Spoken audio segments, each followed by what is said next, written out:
Good evening, respected faculty members and all the delegates. Thank you for joining. This is Sahiti on behalf of Shield Connect, welcoming you all for today's webinar organized by Amogs Medical Disorders Committee with Aurangabad, Nanded and Parbhani OBGY societies. So let me introduce the coordinator of today's webinar, Dr. Monica. Ma'am is the consultant obstetrician and gynecologist at Mangalya Nursing Home and Adarva Fertility Center. And ma'am is currently the chairperson of PAC Committee Amogs. I would like to hand over the session to ma'am.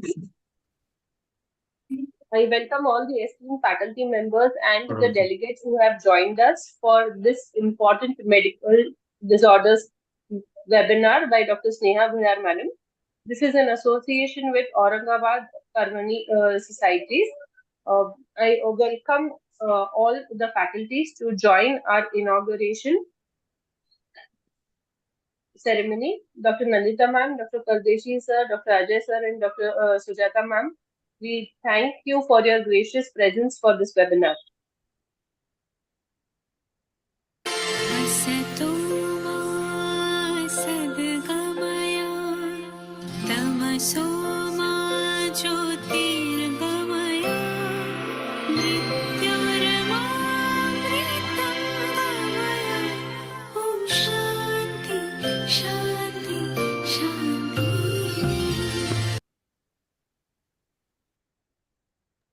Thank you, Sahiti. I now request Dr. Madan Kamre sir to please introduce Dr. Sneha ma'am and carry forward the proceedings. Thank you, Monica. Good evening, all respected faculties and the guests joined today for this wonderful webinar. It's my privilege to introduce and invite Dr. Sneha Bhayar ma'am. She is currently the Amogs chairperson for Medical Disorders Committee, and she was Foxy Breast Committee chairperson.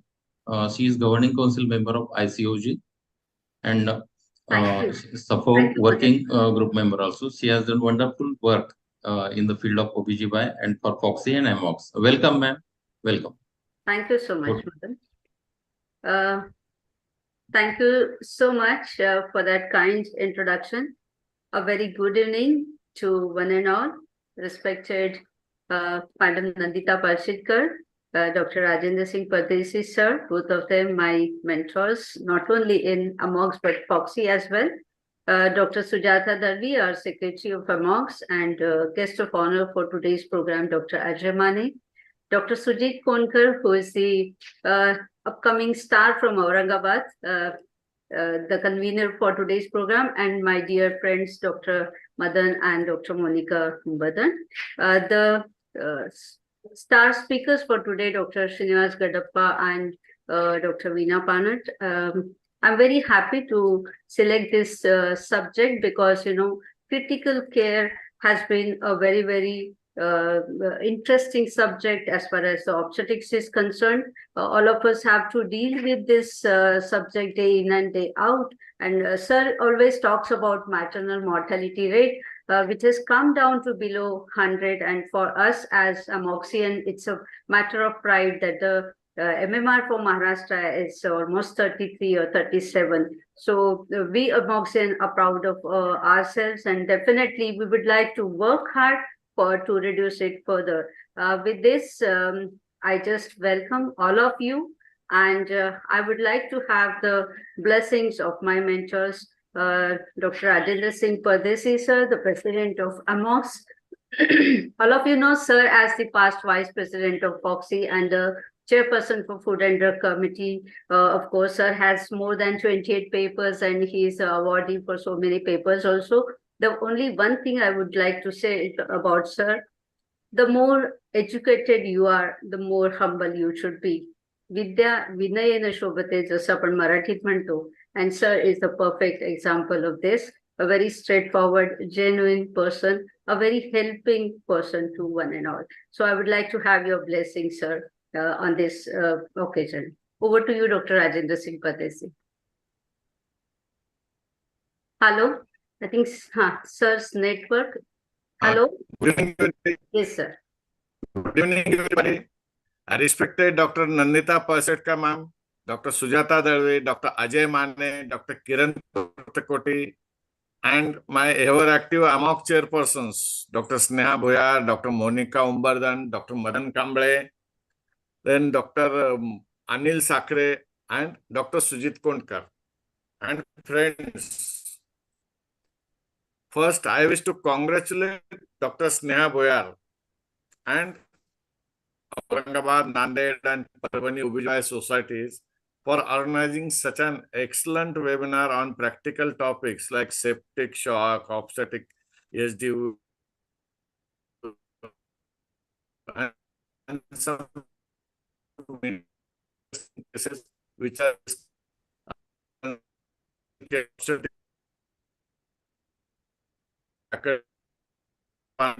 Gadappa, Dr. Sneha Bhanaketi, Dr. Nagappa,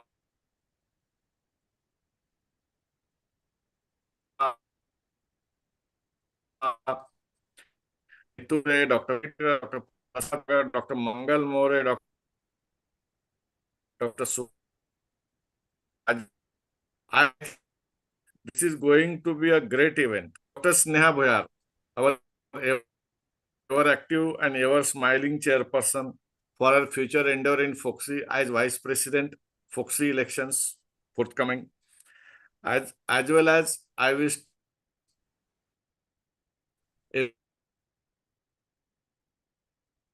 every success to Dr.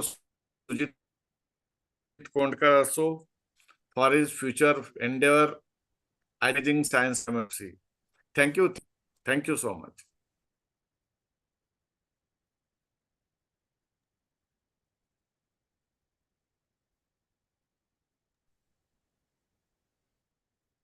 Over to Sneha. Thank you, sir. Thank you for your blessings always. And of course, your support carries a long way for this. I just thank you once again and keep your blessings always. Now I take privilege to introduce respected Madam Nandita Parshikar, who everybody knows was a Foxy president. And I have worked with Madam. I know how broad-minded and inclusive she is. Of course, all of you know she is a past president of Amogs as well. Now the president of ISAR, and she is got, highly decorated CV and such a illustrious person and orator she is. But definitely, I would like to say a few words about Madam, that money, post, and power keeps coming and going. But your knowledge, humility, and goodwill takes you long way. And Madam is a living example of this. So over to you, Madam, for your precious words. Thank you, Sneha, for those kind words. And first of all, I think Dr. Pardesi, congratulations on a fabulous 2 years.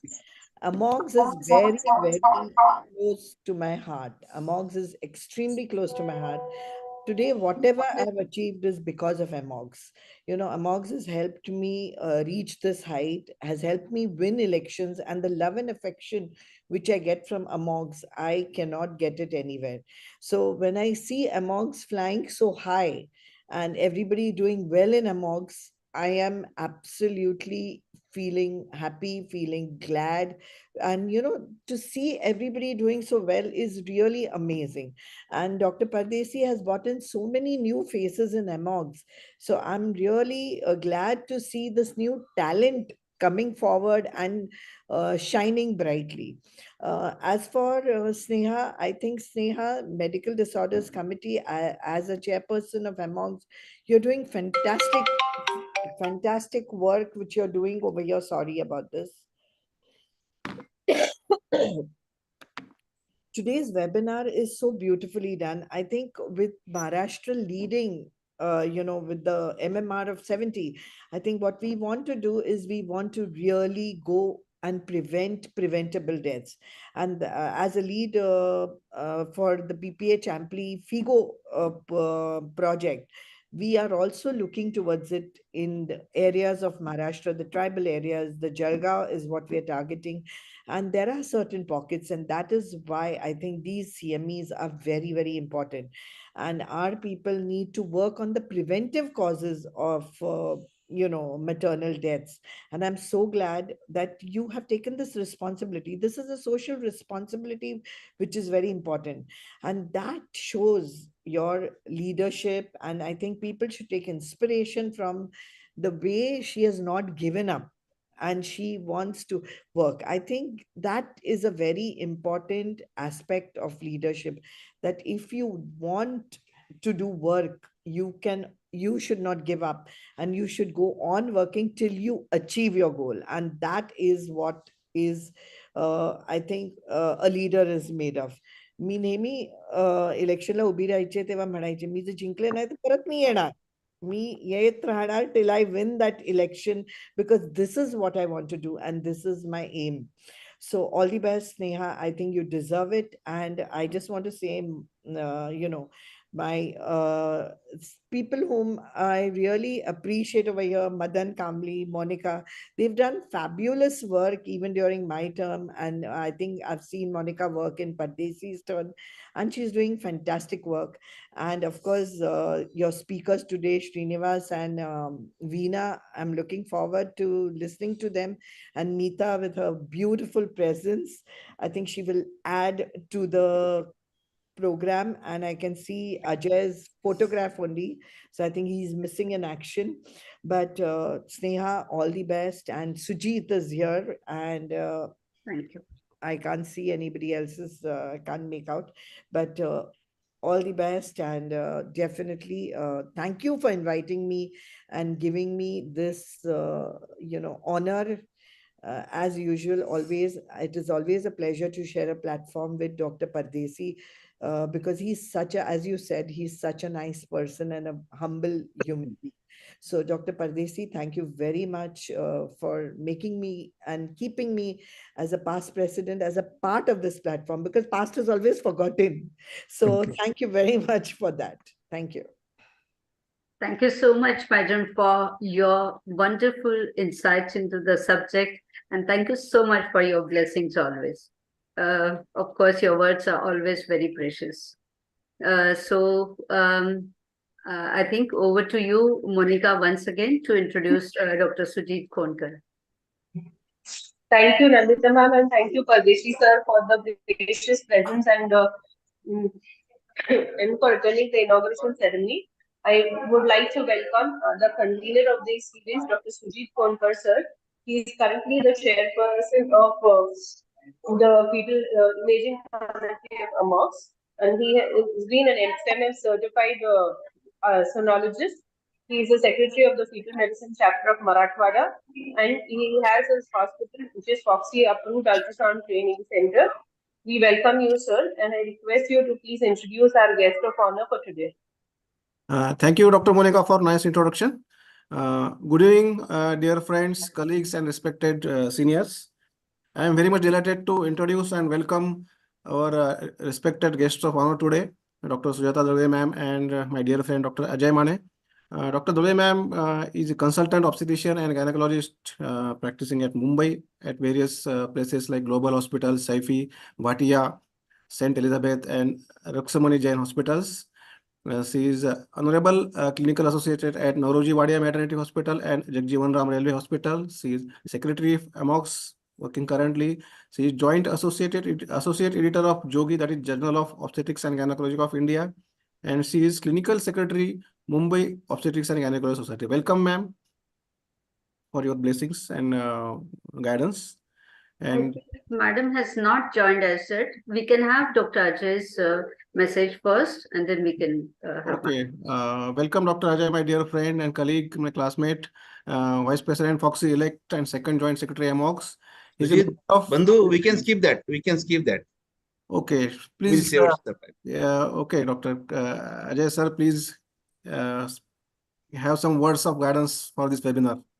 Yeah. Thank you, Sujit. And welcome, Dr. Ajay. Welcome. Yeah. Thank you, Sneha Tai. And at most, I must convey my gratitude to Sneha Tai, Sujit, Madan, Monica, and Veena for giving me the chance to be here all with you. And with a great personality like Pardesi sir, and Nandita madam. Thank you very much. Respected Pradesh sir, Nandita madam, Sujata madam, Kiran Bhau, then Sneha Tai, obviously, all you have conducted so many webinars with me, without me, and you are senior in everything, but your knowledge is still updated. I'm amazed that how you manage with your practice all the topics. Now, see, today's topic was septic shock, day-to-day topic, but nobody is bothered about the innovations and newer things coming there. So we need to teach them. Then obstetric HDU, very beautiful topic, because few days back the High Court has given one verdict that every hospital should have HDU, which is not possible, and which is against law basically. So you are covering all the things. And third one, panel discussion is very much near miss, day to day all problems. So you have taken very beautiful topics. So best luck to you, and best luck to your uh, venture in Foxy, which we unfortunately missed last time. This time it has to be done by all of us.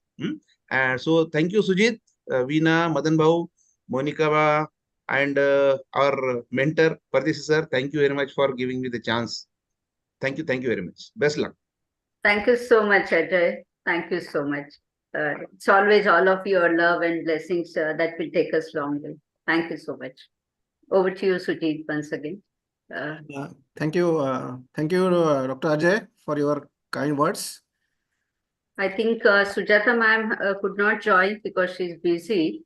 So I just take this opportunity to thank everyone, right from Madam Nandita Parsitkar, Sir Dr. Rajendra Singh Pardesi, our Amogs Secretary, Madam Sujata Darvi, and my dear younger brother, Dr. Ajay Mane. All our presidents and secretaries of Aurangabad, Dr. Aparna Rao, Dr. Swati Paritkar, of course, Dr. Arun Mahale, and Dr. Suchita Pandit.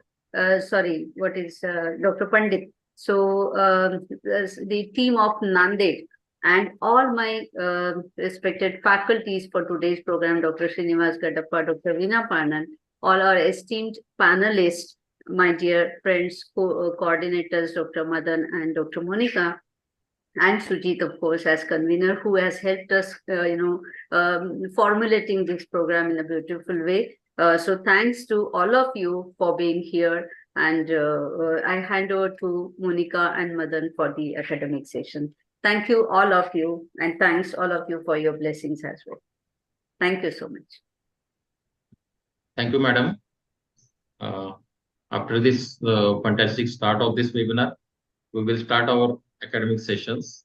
And the first session, I welcome speaker Dr. Veena Panan ma'am, and the chairperson for this session are Dr. Anil Sakre sir and Dr. Krishna Pawar. I would like to introduce Anil Sakre sir. He is the well-known gynecologist senior obstetrician in Nanded. He is currently the chairperson of Amogs Vaginal Surgeries Committee. And he is faculty at various national and international conferences, and he has presented so many papers and publications. I welcome sir. Second chairperson is Dr. Krishna Pawar. He is the currently secretary of Parbhani OBGY Society. He is consultant at Ashok Hospital Parbhani, and he is trainer for government training programs for medical officers. Welcome both of you, sir, and please start the session. Thank you. Hello. Good evening. Anil Sakre sir. Do we have the chairpersons? Otherwise, we can introduce Dr. Veena Panan. Okay. Is there Dr. Krishna Pawar? I think both of you. It's okay, Madan. You can introduce Madam, and I will check. Yeah. Madam is ex-president of Aurangabad OBGY Society, member of Foxy Perinatology Committee 2022 to 25. She is the executive member of Society of Fetal Medicine Marathwada chapter. Also, she is Fetal Medicine Foundation accredited consultant for NT and fetal abnormality scan. Also, she is board member of NKIC OCN, national quality, quality of care. This is a good introduction. I think this is okay. Yes, thank you, ma'am. Please go ahead, and over to you, ma'am. Okay. First of all, thank you. And sorry, I had difficulty joining in from my computer. So I am joining through my mobile, and Priya from Shield Healthcare will be showing me the screen. Good evening, and thanks Sneha madam, thanks Nandita madam, Dr. Pardesi, Ajay, Sujit, Dr. Gadappa sir is here. And it's very nice interacting with all of them on this beautiful platform of the Amogs. We have done residency together, Dr. Anil, Dr. Sujit, Ajay. We were all under Dr. Gadappa sir, and he would always get the best out of us. And whatever teaching and whatever learning we have done in our residency program at Government Medical College, I think it has no parallel. So whatever we have learned, and in residency, whatever we have learned in the last 20-25 years, we would like to share. So my topic is basically septic shock. The next slide. Basically, why do we need to study septic shock? Because after hemorrhage and hypertensive disorders of pregnancy, it's a leading contributor to maternal morbidity and mortality. So maybe around 100 years back, when there were no antibiotics, we could say, okay, there is no antibiotic, there was a lot of infection and mothers were dying. But in the last 50-60 years also, sepsis and septic shock continues to make an impact, and we have to cover it here so that we have the long-term goal of reducing the maternal mortality and achieving the sustainable development goals. Almost 11% of maternal mortality is because of that. So what is the literal definition of shock? Cambridge definition: it's a sudden, unexpected, and often unpleasant event or experience. In medical terms, if we have to basically say, it is a state of circulatory inadequacy with poor tissue perfusion leading to generalized cellular hypoxia. And if we have to talk about septic shock in obstetric population, basically any obstetric insult, antepartum, intrapartum, postpartum, mostly we talk about postpartum, by which ultimately oxygen supply and distribution and utilization is hampered, leading to cellular, circulatory, and metabolic damage. The next one. It is defined as a life-threatening organ dysfunction. So it is not just sepsis. Sepsis means infection. We are talking about septic shock here. It's a life-threatening organ dysfunction where one or two organs, they start dysfunctioning caused by dysregulated host reaction to infection. Or a subset of sepsis in which there is profound circulatory, cellular, and metabolic abnormalities. And it is associated, when we are talking only of sepsis, okay, it is still something to worry about, but it's not septic shock. Septic shock is when two or more organs are affected. It's a clinical syndrome without a gold standard diagnostic test. The next one. So when we are talking about septic shock, that is basically the tip of the pyramid. It starts with infection or bacteremia. Then infection is there, severe sepsis, septic shock. And if we have to curtail everything at the stage of septic shock, then definitely we need to listen to the lecture, what the experts tell us. And why do we need to study? Because it has increased over the last decade because of advanced maternal age at delivery, increased incidence of gestational diabetes, increased incidence of obesity, and more than that, increased incidence of cesarean section. So a surgical procedure, a cesarean section, is the single most high risk factor which can lead to sepsis and maybe septic shock if we are not careful about it. The next one. Basically, what is sepsis? It can be bacterial, viral, fungal, but most of the time it is bacterial. The main goals of management are basically, before we start managing it, we have to have a very high degree of suspicion. And then we are able to, once we have a high degree of suspicion, we have a diagnostic test, which can be clinical, which can be lab tests. And then once we are able to diagnose it, then we go over to the basic main goals of management and how to prevent organ damage and maintain hemodynamic stability, and then identify and treat the infection all at the same time. The next one. Basically, we have to remember that for anything, for any kind of treatment, attack is the best form of defense. So before a patient is consumed over by septic shock, we have to remember that attack is the best form of defense. And like in sonography, we say that we do the sonography and we do the fetal abnormality scan, considering that every fetus has an anomaly until and unless we have seen and scanned every organ, we have said there is no anomaly. So we have to treat each and every patient as a potential patient who may land up in septic shock. High risk, low risk, primary, second, multigravida, diabetes, no diabetes, clear surgery, no surgery. Only if we are able to give the best possible care and treat everybody as a potential septic shock patient, I think if we do that, most of the time we will not have any problem later. Sometimes because for high risk patient, we are on high alert, but for low risk patient, these are the patients who can throw a googly and catch us off guard. The next one. But we have to remember that there is some change about the normal physiology of pregnancy.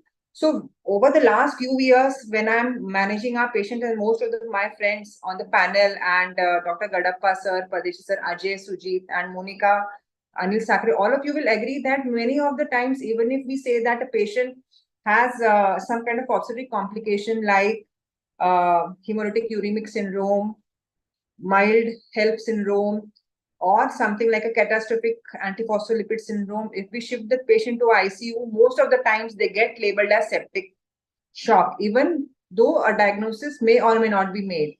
So many times we have to stand our ground and we have to tell them, no, this is an obstetric condition like a hemolytic uremic syndrome, because otherwise, or most of the intensivists, they label any kind of patient who is shifted from an obstetric unit to ICU as septic shock. We have to always put our foot down and say, no, this is a purely obstetric indication or a condition, then we have to look at it from that point of view. Why? Because there is an alteration of mother's physiology because of pregnancy. And we have to know what are the physiological changes. The BP tends to be lower and the heart rate is usually higher. There is leukocytosis, which is common without infection, both in the third trimester and labor.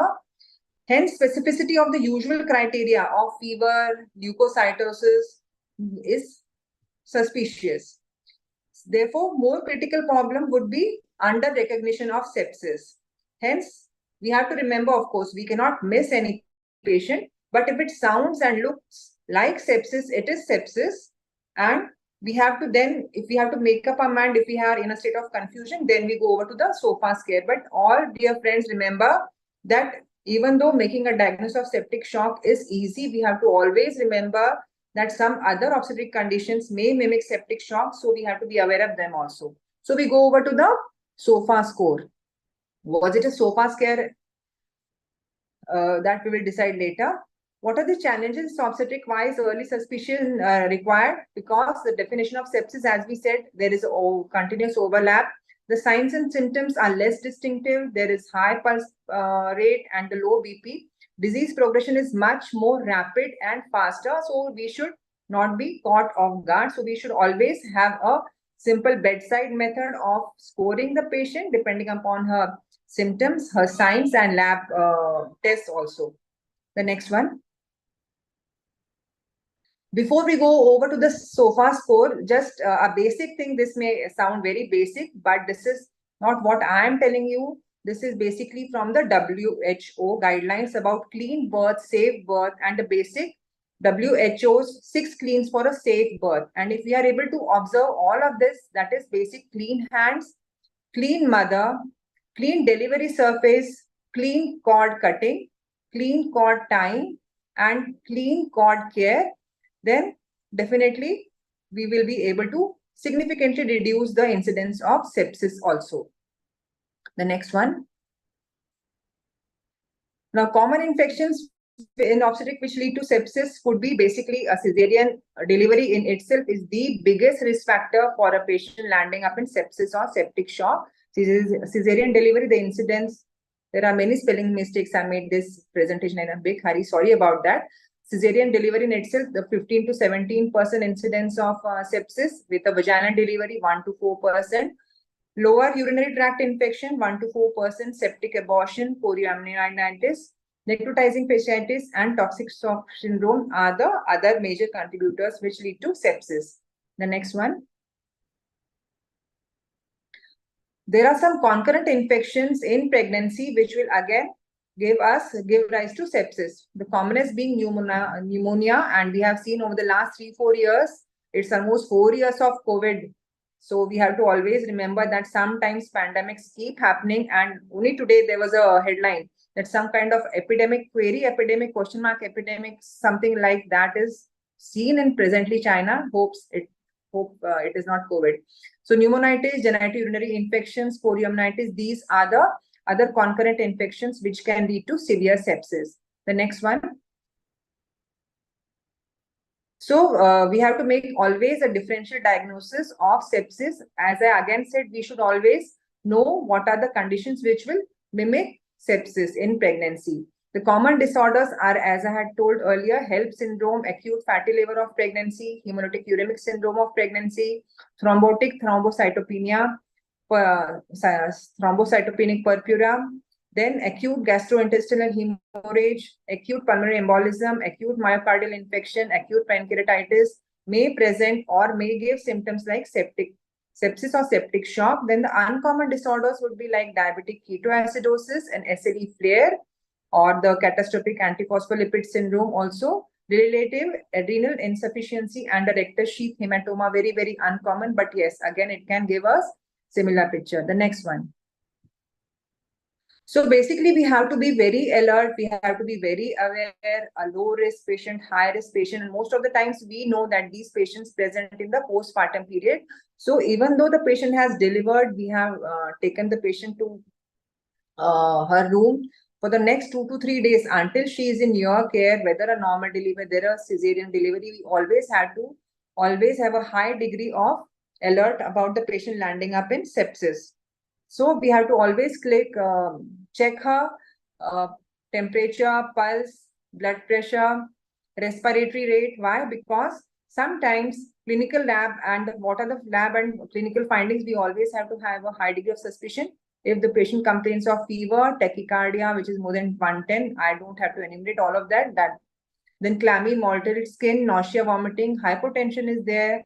The urine output is very, very less. There is pain, again, basic, depending upon the site of infection, or there is altered mental state, confusion. Of course, these are all goes in the high risk or the high score. On lab findings of leukocytosis or leukopenia, a positive culture from the infection site and or blood, hypoxemia, thrombocytopenia, evidence of metabolic acidosis in the form of increased serum lactate or a low arterial pH, increased base deficit, and elevated liver enzymes or elevated creatinine levels also. The next one. So basically, this term has been discarded, but it is there in the book. So I said, let's incorporate it as part of the slide. Definition of systemic inflammatory response of pregnancy. Again, the temperature more, heart rate more, respiratory rate is more, and the WBC count is very high or very low. But nowadays, this has been discarded, and we basically talk only about septic shock. The next one. Now, basically, once we feel that the patient is looking not normal, because there is no diagnostic test, we have to basically count and score for evidence of organ dysfunction. This test needs both clinical and lab assessment. At the bedside, we can have a quick SOFA score, which is handy, with score of 2 or 3 needing further evaluation. The next one.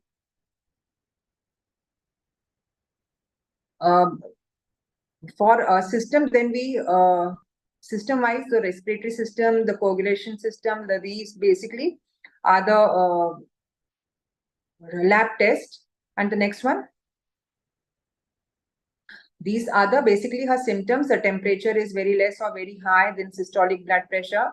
If it is the patient is landing up in hypotension, the diastolic BP is also very less. Pulse is very low or very, very high. Respiratory rate again is very, very high or very low. Then urine output is very less. And the earlier slide, can I have that slide? These are the basically lab tests. So from the clinical symptoms and from a lab symptoms, lab test, we say that we can have a score. The next one. And the next one now. So these scores or we all call it the MU system. That is the modified early obstetric warning system variables, the normal readings we should know, and the trigger ranges we should know. the respiratory rate, the temperature, heart rate, systolic and the diastolic blood pressure, oxygen saturation. She is looking unwell. She is looking, she is from the neurological point of view, whether she is fully responsive, not responsive, or whether she is behaving in a very, I would say, she has become very abnormal in a neurological sense. The pain score 0 to 1, 2 to 3. So any score which is more than 2 or 3, we say that the patient goes in the high risk. The next one. Now, basically, this is modified according to the obstetric patient. But again, any score of more than 2 or 3, we have to be very alert, and then we have to immediately start treatment. And before we start treatment, the next slide, we always have to, if we are in a single unit, we are in a small nursing home where you are the only obstetrician, we should have a good nursing staff. We should have people who are very, there is a chain of command. That is what we basically talk about in quality improvement also. We should have basic protocols ready for each and everything. When the patient is wheeled into the labor room, when the patient is wheeled out of the labor room, whether she is in your care for the next 2 to 3 days for a normal delivery or for the next 4 to 5 days, there should always be clinical rounds. There always should be blood tests done. And if at all there is even slightest suspicion of infection, we should go in for some other tests like lactate and sonography also, apart from starting the routine care. So basically the treatment starts with monitoring, and the sepsis 6, that is, we have to immediately start oxygen, because oxygen is going to help the patient have good respiratory rate, and then the patient also starts settling down. We have to give IV crystalloids. Colloids we should not use. Crystalloids we have to start immediately. For that, we have to start an immediate wide bore cannula, IV cannula, start oxygen immediately, send samples for culture. And once we have sent the samples for culture, there can be blood culture, or there is pus, or there is any kind of obvious source of infection. Then we have to send that for culture also. Then we have to start broad spectrum antibiotics covering both the aerobic and the anaerobic bacteria. We have to get blood tests done, that is, including apart from the CBCs, LFT, KFT, and creatinine. We have to check out for the lactate, and we have to always have a strict oxygen, urine output chart. And being an obstetrician, if it is a postpartum period, whether she is having bleeding also, we have to check continuously that also. The next one. Now this again has come later, the next slide. Now, what is the septic bundle approach? What is a bundle? Bundle is basically not one single measure, not two single measure, but a bundle of measures which together are a structured way of improving the process of patient outcome. It is a small but straightforward set of evidence-based practices when we perform them collectively are reliable, have been proven to improve patient treatment result. So what do you mean by the surviving sepsis campaign? These are again the elements used together. We are going to improve outcome more than when they are used separately. So they are designed to allow teams to follow the timing, sequence, and goals of individual elements of care in order to achieve the goal of a 25% reduction in mortality from severe sepsis. And if taken together, I'm sure that we will not be able to reduce only 25%, but 90% of the patients we will be able to save from mortality or severe morbidity also. Now, the hour 1 bundle should be initiated within the first hour of recognition of sepsis. The next one. Basically, it is the resuscitation phase, the management phase. The preferably on in an admission in an HDU unit or ICU unit will be better, but sometimes are different in the sense that, okay, it's better, it's always good to use ICU setup, but sometimes even in a small nursing home, if we are able to give the same kind of intensive care with very good nursing staff, if we have 15 to 10 every 10 minutes, every 15 minutes, every 30 minutes, we are monitoring the patient, we are giving her high intensive care, the same kind of care we can give in a small nursing home. I am not saying that there is no role of ICU. I am just saying for each and every patient to be transferred, it is, yes, it is sometimes needed, many times needed. But sometimes when you hand over a patient to ICU and then you are not going to ICU yourself to monitor the patient, what treatment they are giving, sometimes it may backfire.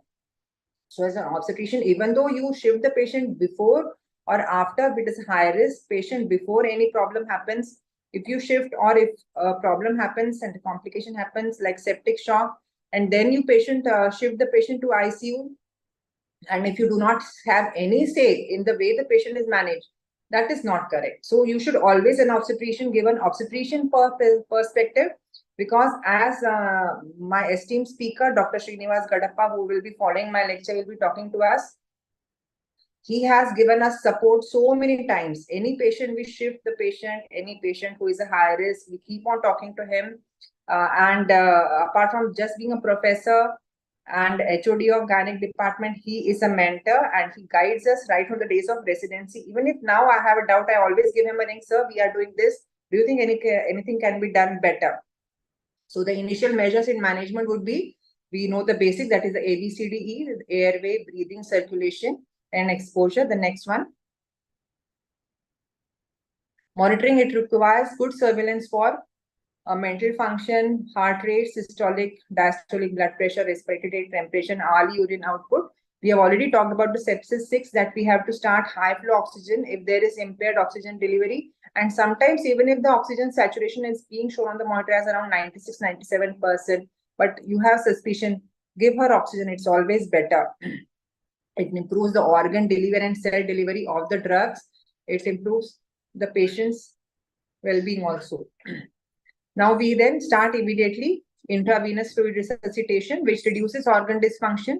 We use normal saline, 30 ml per kilo body weight. Then immediately, as I've already told, sample for blood culture is sent, and then we start broad spectrum antibiotic, which will be covering both the aerobic and anaerobic. And accordingly, if we feel that the patient is not responding or the culture report comes, then we can switch over to a higher antibiotic also. The hemoglobin and serum lactate levels, which will suggest aggressive resuscitation, and accurate urine output is very, very important because it's a direct measure of the glomerular filtration rate and the kidney function. The next. So I think I've covered this. I'm not going to repeat it. Give broad spectrum antibiotic within the first hour of recognition of severe sepsis before the patient lands up in shock. And we have to keep on measuring the serum lactate, apply vasopressors if there is hypotension. And all such patients, obviously, I'm not saying that these patients should be managed in a small nursing home, but before a patient lands up in septic shock, if we feel that she's showing signs of sepsis, if we start all of this aggressively and we monitor the patient intensively, have other specialists coming, definitely she will not land up in septic shock. You will not even need to shift her to a ICU setup also. The next one. Now, fluid therapy, the Surviving Sepsis campaign recommends an initial bolus of 30 ml of balanced crystalloid fluids for initial resuscitation and for maintenance volume replacement in patients with sepsis and septic shock. If the patient requires an additional substantial amount of crystalloids, then balanced crystalloids or albumin can be given, and not hydroxyethyl starch or gelatin is also not recommended. After the initial fluid resuscitation, further fluid therapy ideally should be guided only by dynamic measures of the preload.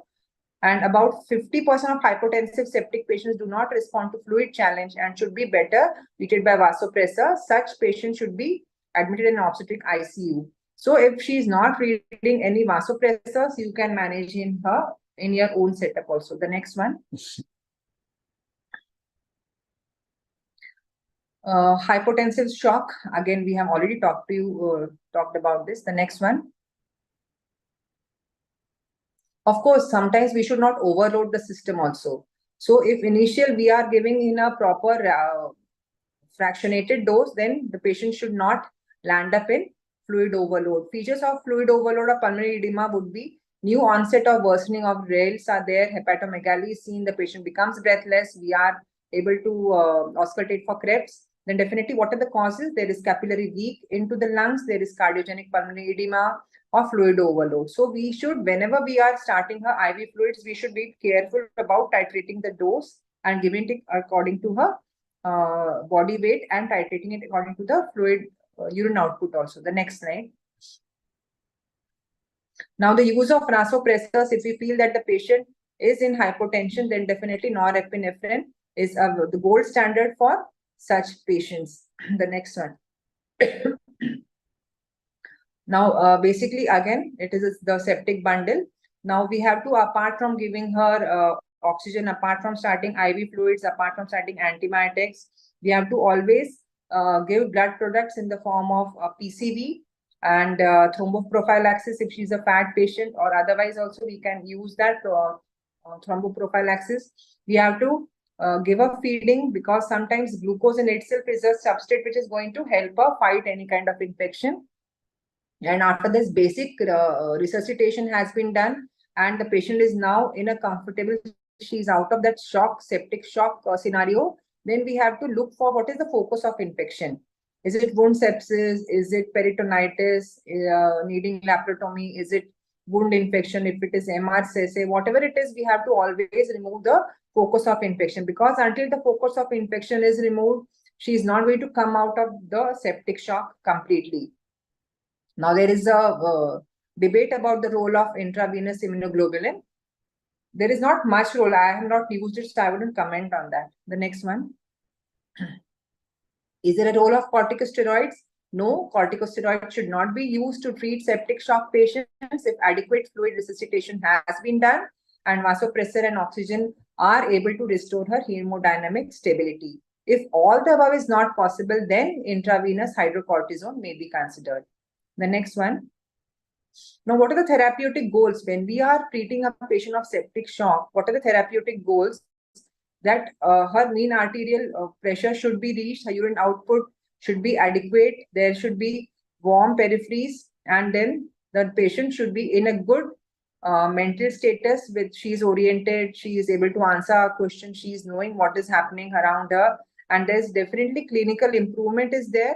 And many of the times, apart from other tests, the lab test, even if we are able to basically have a normal pulse rate measure each and every time we go for a round, even if we are able to do her temperature monitoring, and the way she is looked, the way she is breathing, sometimes that in itself lead us to have a strong suspicion about the patient who may go up in septic shock.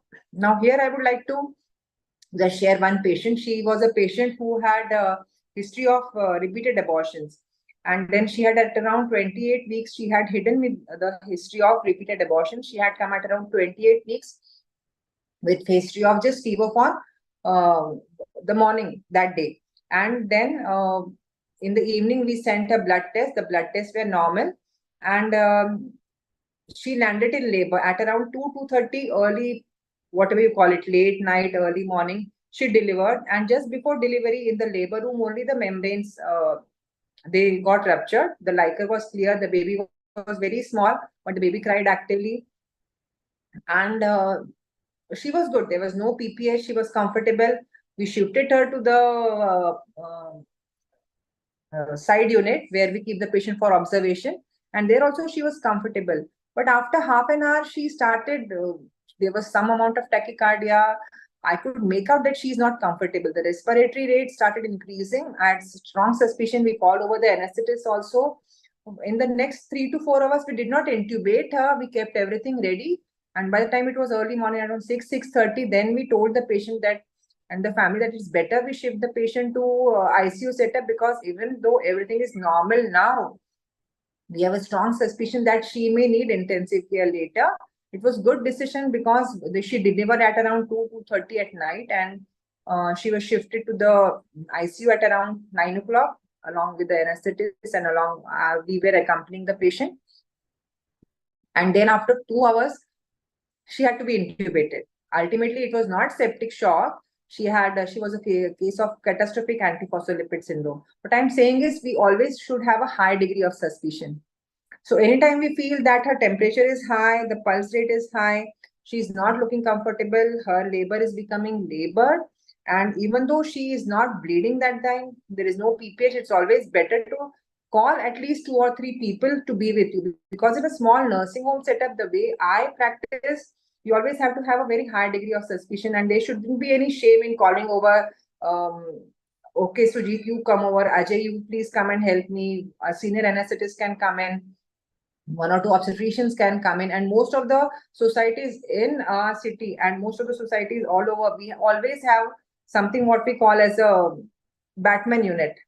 In the sense that we give a call and they are over there to help you. So all such patients, regardless of whether they are in septic shock or not, we have to remember that each and every patient may land up in septic shock. So we always have to basically know and follow the WHO Clean 6 surface for how the patient should be delivered. We should always have a high degree of suspicion that if there is any kind of the pulse rate becoming high, the temperature becoming high, the respiratory becoming labored, her mental status becoming some altered, we should always have a high degree of suspicion. And we should do immediately some imaging test also we should do. If we feel that there is wound sepsis or there is peritonitis, we should always keep a probe on her abdomen, see, and whatever, if we are able to locate the focus of infection, we have to drain out that focus of infection also immediately. And regarding some patients who go land up in chorioamnitis, definitely treatment is basically delivery. At the time, we should not worry too much about the status of the fetus. We should worry more about the status of the mother and giving her a good outcome. The next one. So delivery decision, again, depending on the patient's condition, gestational age, fetal status. The next one. So management, basically surgical drainage or removal of the infected tissue, uterine evacuation, if she is septic, abortion or hysterectomy, or abscess drainage, depending upon the various etiologies of what is the focus of infection, and C-section for chorioamnitis. This is again controversial, whether we do a C-section for chorioamnitis or whether we deliver her vaginally. I think Gadappa, so who would be following me, would be a better person to comment upon that. So at the end of my talk, basically we have to remember that each and every patient may land up in septic shock, may land up in sepsis. We have to treat each and every patient like that. She may be a mother who is a beggar, who is on the road, who is anywhere. She may be a multimillionaire, multi-billionaire, whatever you call it. The same kind of care has to be provided to each and every patient who comes to us. We have to give the best possible outcome of the baby, of the mother, because pregnancy, we know, is such a state of goodwill or wellness and goodness and happiness all around. And if at all there is any kind of problem, just not looking at from a medical legal point of view, we have to look at it from the family point of view. We have to do our best to give the best possible obstetric outcome to both the fetus and the mother. And that is what is basically the aim of this webinar today. And at the end, I would also again like to thank Amogs President, Vice President, the incoming President, Ajay, Sneha Madam, Dr. Kamble, Ajay, Sujit, so many are there. So at the end of my lecture, I would just like to thank everybody, and I would just say that if you feel that this is sepsis, we always have to think that yes, this is sepsis, be proactive and accordingly manage aggressively. Thank you. You can just call me Dr. Sneha. In fact, madam, that was a wonderful talk and very elaborate talk, I would say. Septic shock is usually a neglected topic, though we encounter it quite frequently, and having high index of suspicion. And of course, the bundle approach, what you have talked about, is very, very helpful as far as the day-to-day practice is concerned. Thank you so much. I think we would have the comments from the chairpersons first. Welcome, Dr. Vinayak and Dr. Krishna Pawar. I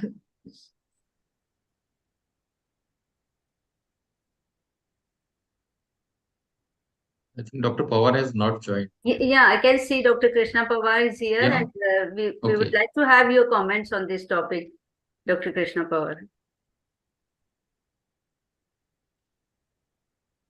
Please unmute yourself. Welcome, sir. Dr. Srinivas Gadappa. Welcome, sir. Good evening, madam. Thank you. Good evening, sir. Thank you, madam. It was a very nice talk. We learned very much from your talk. Bundle approach and high degree of suspicion are very important for managing the septic shock. And you very well said that in small nursing home, it is the high degree of suspicion is very important for recognizing and managing the septic shock. Thank you very much. Thank you.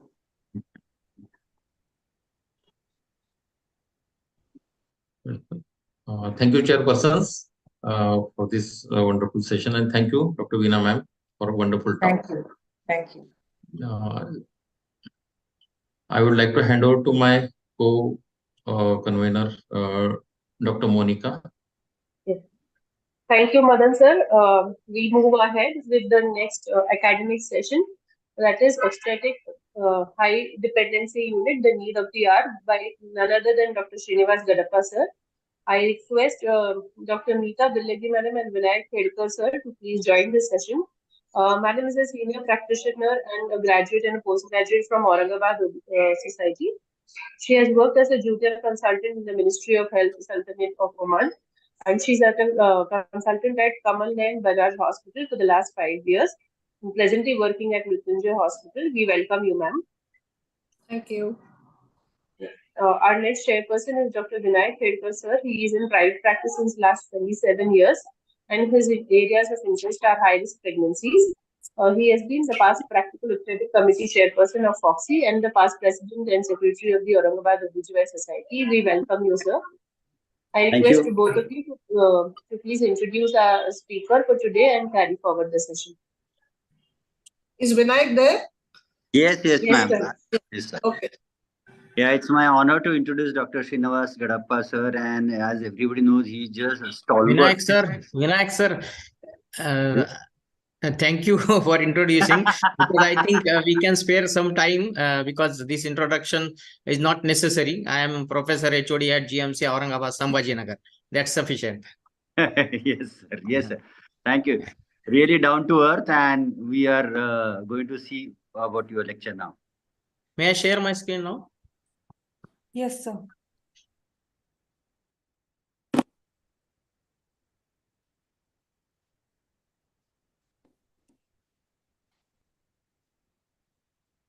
Is it visible? Yeah, yes. Okay. So at the outset, I would like to thank Dr. Sneha madam for initiating this wonderful webinar on such important topics. So I thank you for inviting me and Dr. Monica, our Vice President FOXY Ajay Mane, our chairpersons Bilgi madam and Vinayak Khedkar sir. Actually, Veena has done very good priming to start with this lecture, because her lecture on sepsis was wonderful. Even I could see the way the sepsis bundle she has introduced, because now we are talking about bundle approach in all the things like in PPH. So sepsis bundle is also there, and WHO has very nicely told us and what is the importance of detecting and giving this. So thank you, Veena, for a wonderful lecture. It was a really eye-opener for all of us and to me also. So today's my topic is obstetric HDU, the need of an hour. Actually, this topic is really good because I used to give this lecture as a setting up of obstetric HDU. In 2018, when the HDU were started by National Health Mission, Government of India. At that time, this was the thing that the mother who used to die, why they used to die. So it is said that whose faces are behind the numbers, what were their stories, what were their dreams, they left behind children and family. They also lost behind the clue as why their life ended so early. So this is the time when there was a high rate of mortality and the concept of developing HDU come. And the people have gone into the depth to know the causes of maternal mortality. And the delays were given as delay 1, 2, and 3. And in those days, in 2080, delay 1 and 2 was the major cause for death of a mother. That means either they are recognizing late their signs and symptoms and coming to the doctor, or the peripheral hospitals don't have proper transportation facility. And now the shift has gone to delay 3. It means a delay at a tertiary care hospital. And there the setting of HDU is very important. In today's lecture, my objective is to define protocol for operationalization of the HDU, that is high dependency unit, and ICU, that is intensive care unit. To define criteria for admission, monitoring, transfer, and discharge of the patients. To ensure the high dependency unit or intensive care setups to customize to the requirements based size of the hospital, whether it is a small institution, whether it is a big institution or a private setup. And to develop standards required for high dependency unit and the training of the patient staff and equipment. Now, everybody knows that the word SAM, that is severely acute maternal morbidity, and maternal near miss cases, these are often used by WHO. So they are one and the same. What does this maternal near miss means? So a woman who nearly died but survived a complication during the pregnancy, childbirth, or within 42 days of termination of pregnancy is called as a maternal near miss. And SAM is the synonymous of it, but it gives a life to the mother with lot of residual morbidity. Now, 5th Millennium Development Goals has said that our maternal mortality should be reduced to now. So, in 2011 to 13, it was 157 per lakh.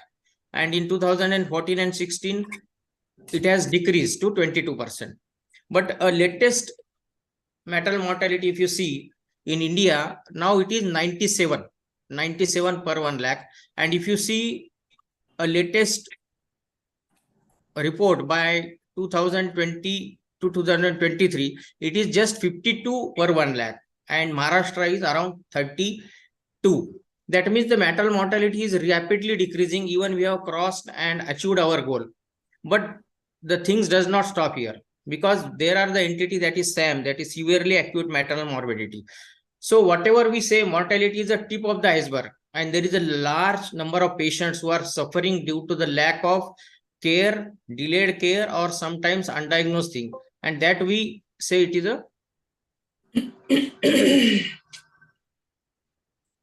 that's why it is a necessary to start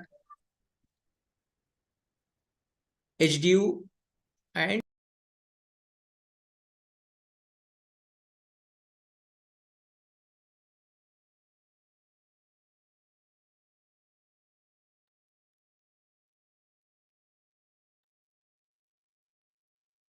so this is the common causes of maternal mortality, all of us knows.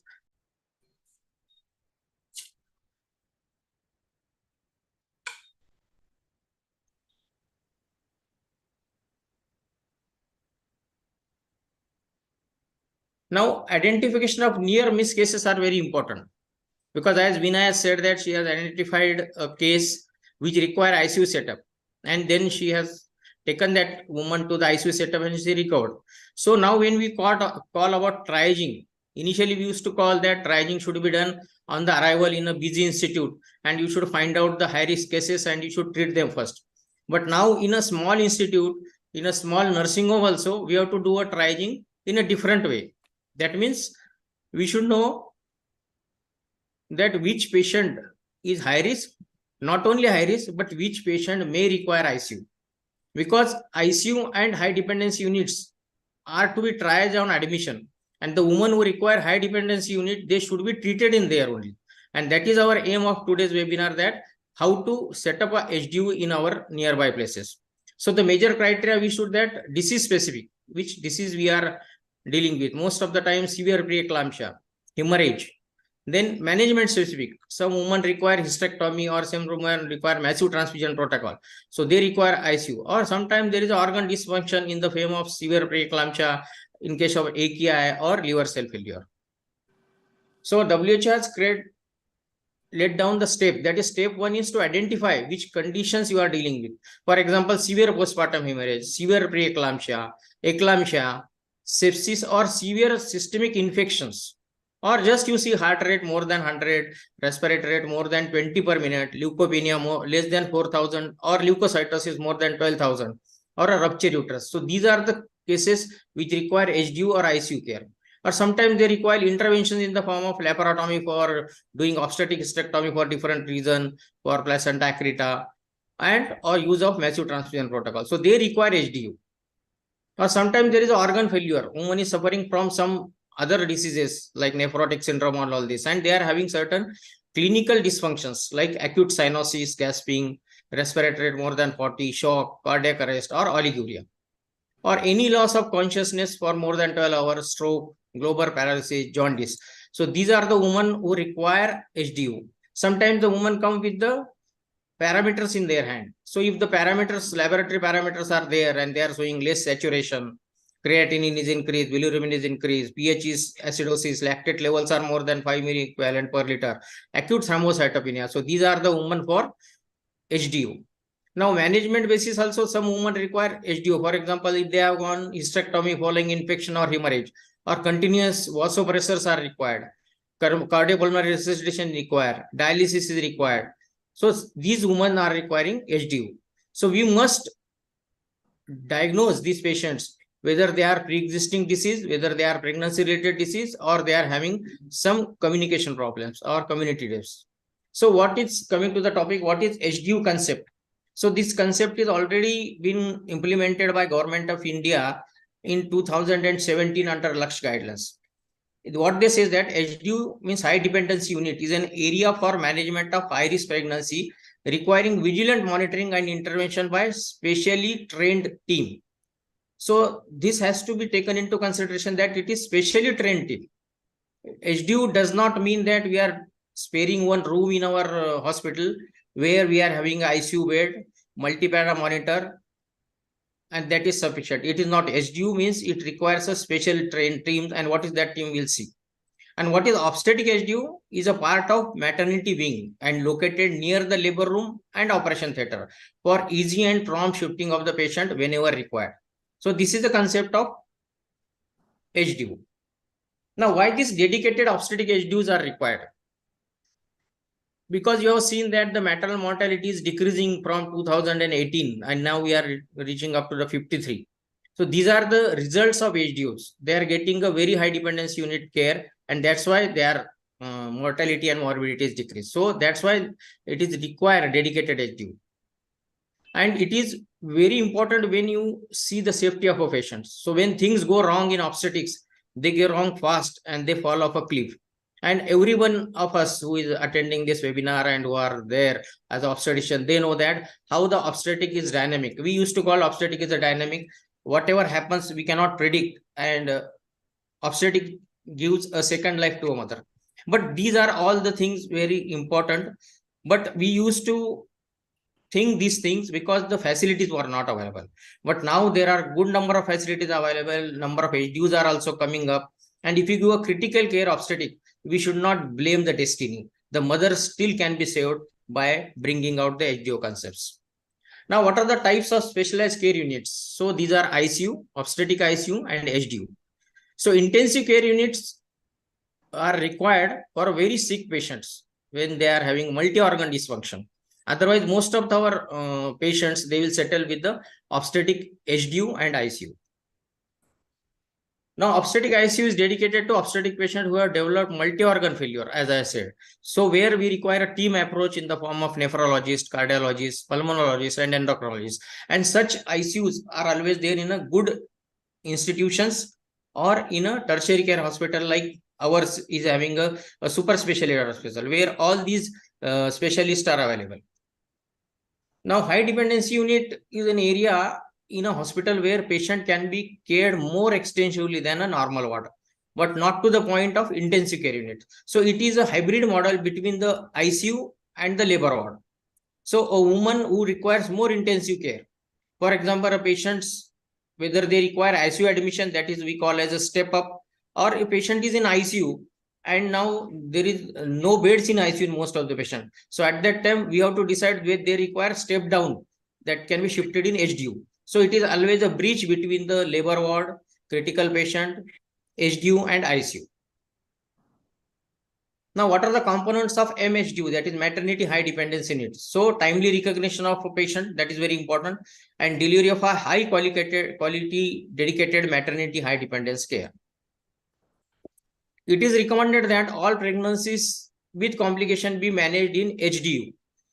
Now, the complications which can be managed in HDU already I have enlisted in the beginning, like severe preeclampsia, severe postpartum hemorrhage, and multi-organ failure.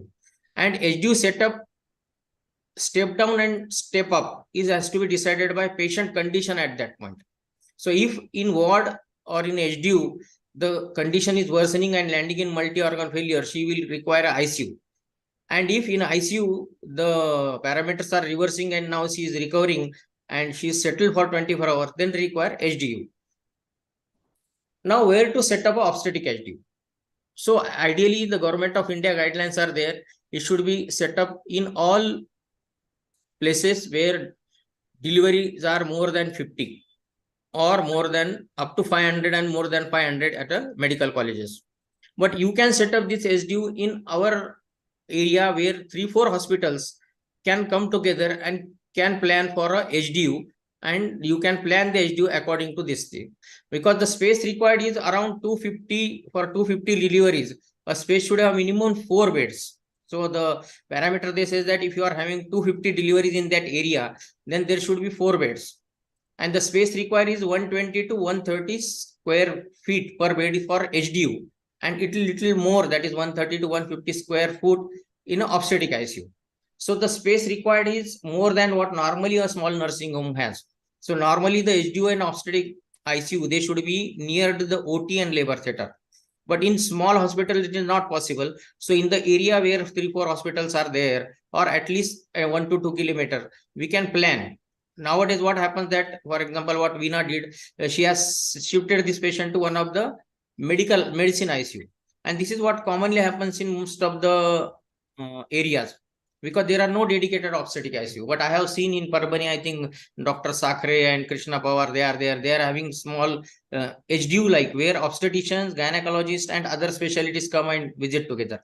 Because it is not the setup, but it also requires manpower and laboratory investigations, where all facility can be available in one room. So when setting up the obstetric HDU, it is a teamwork. So this is the ratio what Government of India has given, that for up to 250, there are 4 beds of HDU required. For 250 to 508, and more than 500, depending on this thing, you can calculate that how many beds are required. So when you are setting a HDU, the main thing is space. And the space is very important, and I have discussed the space also. Then coming the equipments. So HDU does not mean only multi-para. There are many equipments we will see in further slide. Then you require personnel. Personnel means not only caretaker, that is a doctor, that is intensivist or obstetrician, but it requires a trained personnel like staff sisters and class 4. And they are to be trained every 3 monthly for a proper medical and this treatment. Then there has to be uniform protocol, because in HDU you can see that as an obstetrician we are working 24/7, but in HDU 24-hour working pattern not will work. So 8-hourly pattern is there. So the protocol has to be clearly defined so that they can treat uniformly without any confusion. And this treatment has to be audited, because what protocols they are, whether they are followed or not. And continuous education and training, continuous drills are going in these things. So formulating guidelines is very important, and the guidelines are already formulated by Government of India also. Then equipment list for HDU, and these are very important, that what you should have. So you should have a multi-para monitor, which not only see pulse, blood pressure, ECG, but also it sees the ETCO2 also. Then if invasive monitoring is required, like central venous processor, so you require people who are trained in giving a central line, and you are measuring this. Then central oxygen is required, because the cylinders will not work in HDU, because you require sometimes 15 to 16 liter per hour, per minute, 16 to 15 liter per minute oxygen is required. So you require a central oxygen, that is a piped oxygen. Then the fluid warmer is required, as Vinay said, that in septic shock, sometimes in a cold stage, the vessels are collapsed, you cannot give excess fluid. So you require a warmer fluid, a fluid which is warm, so that it will not leak through the capillaries. Then forced air warming devices. So that is also that temperature has to be maintained, because maintaining a temperature is very important for maintaining the coagulation also, because not only in blood loss, but in sepsis also there occurs a DIC. So maintaining a temperature is important. Blood gas analyzer is very important thing, because what is the acid-base balance of a woman during HDU and ICU admission is very important, because sometimes a serum lactate of more than 5 ml, if it is detected, and you treat them with proper infusion of normal saline and all these things, they are treated very early, and the physiology reverses to the normal. But if the blood gas analyzer are not available, unnecessarily there may occur hyperventilation, it can have acidosis. So they are treated with soda bicarb. So that is not advocated nowadays. So acid-base balance is very important. Then infusion pumps, because whatever you are titrating, that is dopamine, noradrenaline, adrenaline, or vasopressin, we used to give it with micro drip. But now these micro drips may not titrate it proper. So infusion pumps are must. Then emergency massive hemorrhage trolleys are required. Eclampsia box. Then that is called as cow or PACS, that is cow on wheel. So that all computerized laboratory parameters, ECG and X-ray can be brought, but that is optional. and resuscitation trolley with defibrillator is must, because we have seen certain cases of atrial fibrillation post cesarean. The heart rate has gone to 200 and 150, and the woman is supposed to die of cardiac arrest, but she was survived after giving 15 defibrillation cycles, and next day only she has become normal. So these are very important for HDU. Now, what are the personnel required for HDU? So for the HDU, we require obstetrician, physician, midwives trained in ICU, anesthesiologist, neonatologist for HDU. And for ICU, we require super specialists like nephrologist and pulmonologist like that. These are the different interventions we do in HDU. So these are very important, like giving a blood transfusion, then finding for the nutrition, because most of the time parenteral nutrition we used to give. Pain management is very important, oxygen therapy, invasive monitoring, non-invasive ventilators. These are all required in HDU. For that, a standard operating procedure is there, and for HDU, which GMC Aurangabad is having, I am going to see in further slide, we have got WHO standard operating procedure, and we have arrange those SOPs according to our setup and availability of equipment, and they are trained to all the residents through this book, and while they are doing their HDU duties. Now, training of HDU staff is very important. That as a gynecologist, you should be trained only for ICU procedure. That means in ICU, patient is bleeding, what you can do, and in subsuturing. And then emergency drills, we have to undergo every 3 months as a gynecologist. But other parameters which are mentioned here, the nurses and medical officer has to be regularly trained, because these are the things to be trained to the medical officer and nurses, because these are very important things and they should do it very correctly. So regular training is required, and every 3 monthly drill has to be required. That is the setup of HDU. Now, step up criteria for transfer of HDU to ICU. Some women in HDU, they are getting complicated due to many of the multi-organ dysfunction. So we should have some criteria that when they should be shifted. In our SOP also, we have got that when a woman can be shifted to medicine ICU. So same thing here, the criteria are given that the woman who require invasive ventilator care, or there is a hemodynamical instability and the inotrope level is increasing, multi-organ failure require dialysis, or continuous monitoring is required, like a case of atrial fibrillation. So you require step-up criteria that they should be gone to ICU. And the maternal HDU, these are the different admission criteria, which I already discussed. Step-down criteria means when the woman is recovering from ICU, they require HDU. So we cannot directly bring from ICU to the ward. So HDU is another important thing.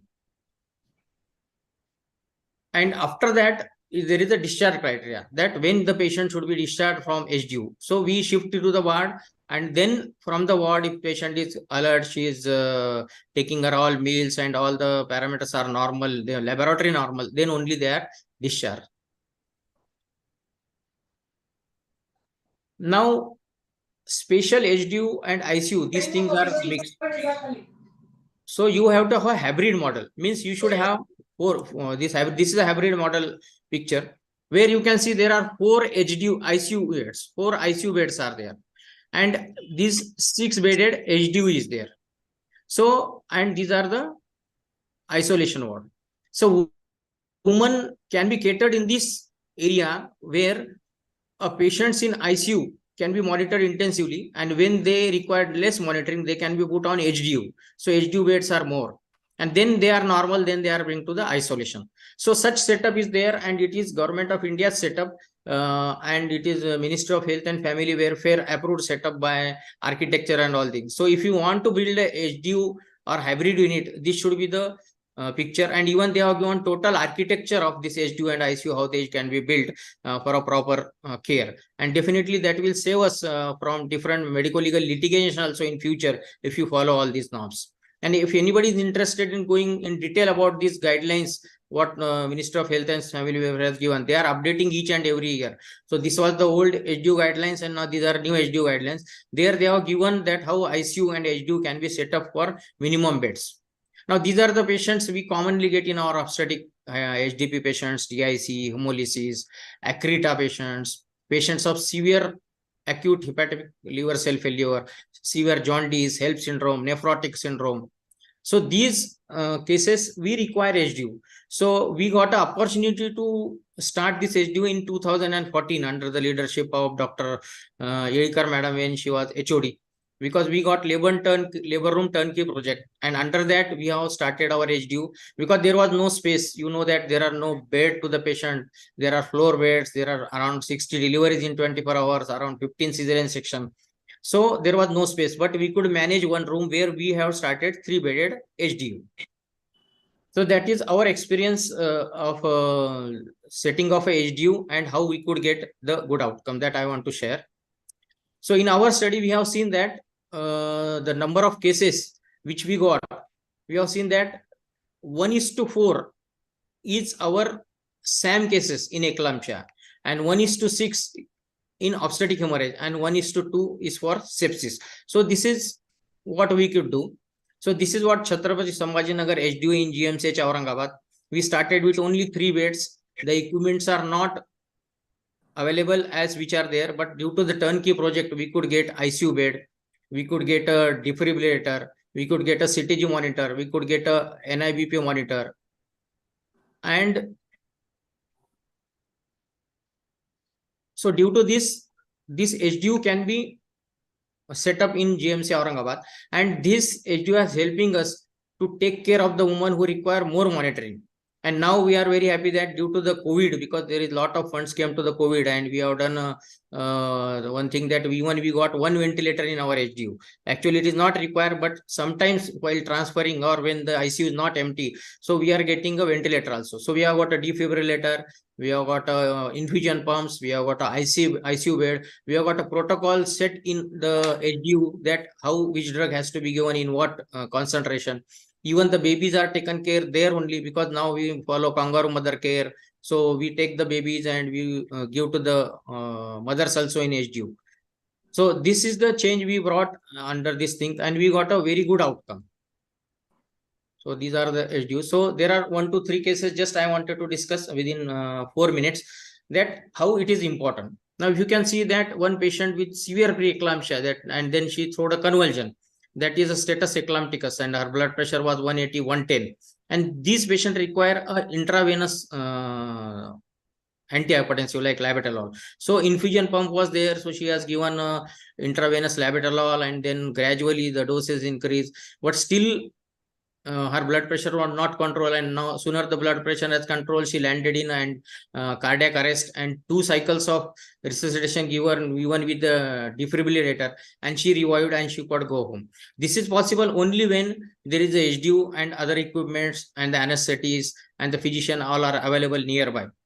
Initially in my student days, such thing used to happen that Maxel we are used to give. Sometimes the patient has to have shallow respiration. By the time we intubate, sometimes there is aspiration, and there is no resuscitative measures available. So most of the time women used to lose the life. But now the thing is different, that the serious women are also recovering. This is the second patient of placenta accreta. So she also came and she received HDU care. She has received a massive transfusion protocol, proper monitoring, and she could recover and can go home in 10 days. The other patient was postpartum hemorrhage. She came in the shock, and there was totally pulseless and totally cold, calming extremities. But due to this NASG garment and rapid infusion pumps and massive transfusion protocol and good surgical skill and an anesthesia and ventilator facility, the woman can go home. And this is the last case, that is a twin gestation and presented with a severe febrile illness. And then she landed in the fetal distress, and there was X-ray changes like ARDS, pneumatic patch. So it was very difficult to give anesthesia also. We performed this under local anesthesia and then put on non-invasive ventilator, given her 100% oxygen with more than 15 liters per minute, and she survived and went home. So these are the very good benefits of our HDU. So it is said that the coming events cast their shadows before them. Thus, a patient does not present with a diagnosis, but with an array of signs and symptoms of the staff caring for us must be able to detect, investigate, and act upon. This is the beauty of establishing HDU near labor room. So the take-home message is that identification of high-risk parturient and timely appropriate decision management of HDU is very important in essential component of a modern obstetrics. So this is only possible when there is a good teamwork. And I am very proud to say that the Department of Obstetrics Gynec Sambhajinagar having a very good team of all 4 units, assistant professors, senior resident are working there 24/7, and everyone is acting in all capacity as a doctor, as a caregiver, as a staff, and even sometimes like a class 4, and that give a best result. And we should be always happy to have a win-win situation.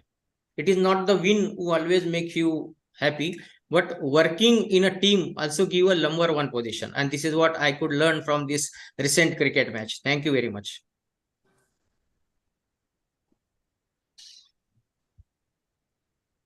Hello. Neeta ma'am, your comments, please. Yeah.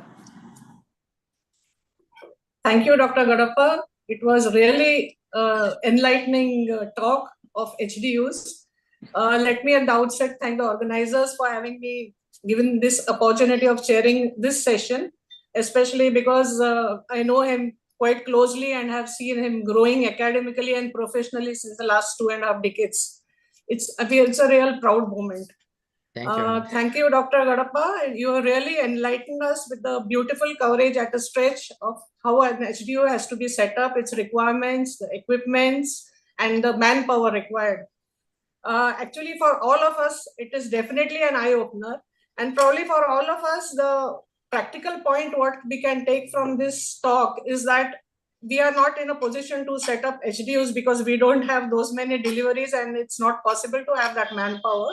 But we definitely have to have a strong index of suspicion, identify such cases which require transfer to HDU, especially GMC, and meanwhile, till they are transferred, take care of their health and parameters, health vital parameters, so that they reach your institute in a good state. I had recently opportunity of attending a critical care society a workshop in Mumbai a couple of months back, and even that was a real eye-opener. Such timely webinars which have been conducted by Amogs time to time will definitely help all of us obstetricians. It's a rare, what I would say is a near miss case. Nobody would like or even dream of having one. But if you have, you should be in a position to treat them and refer them in time to such institutes. Thank you, Dr. Gadappa. Thank you. Just one more comment. Yeah, just one more comment. Recently, I had one patient of hypothyroidism, and in 7th month, severe FGR, and her weight was 120 kg. Within 2 weeks, her weight increased to 150 total anasarca. In fact, on sonography also, I just could see only the head of the baby, otherwise nothing was visible. So I immediately referred the patient to Dr. Gadappa sir, and as this is the usual scenario, he will say, "Don't worry, sir, usko bhej do mere paas." And then we are relaxed. Like, so we sent her to them, and even they had tough time to see the baby on sonography. That was the scenario, but she delivered normally by Dr. Gadappa sir, and now female baby, she's fine. The mother is fine, and the way the mother had a thankfulness when she visited to my clinic, I told her that it's just because of Gadappa sir. Otherwise, in such cases to deliver in our own setup is not possible. So thank you, Dr. Gadappa, and the concept is really good. Yes, thank you, thank you. Sneha ma'am, yes, thank you so much, Gadappa sir. It is in fact an eye-opener, and we always had a dream, to have you on our platform, because this is a routine for you. So you are the best person to talk about this topic, and I'm sure whosoever has listened to Sir's talk carefully will definitely improve on their management as far as the critical care patients are concerned. So thank you so much once again, sir. Thank you. Over to you, Monica. Thank you, Gadappa sir, for an elaborate session on HDU, which is a need of the hour, as truly. Thank you, chairpersons, for chairing this session, Dr. Khelkar sir and Neeta ma'am. We now move forward to a next interesting session, which is a panel discussion on near miss cases by none other than Dr. Sneha Bhuyar madam. Madam is currently the Amogs chairperson of the Medical Disorder Committee. She has various accolades to her credit. I am not introducing Madam because she's already been introduced earlier. Let's move on to the panelists.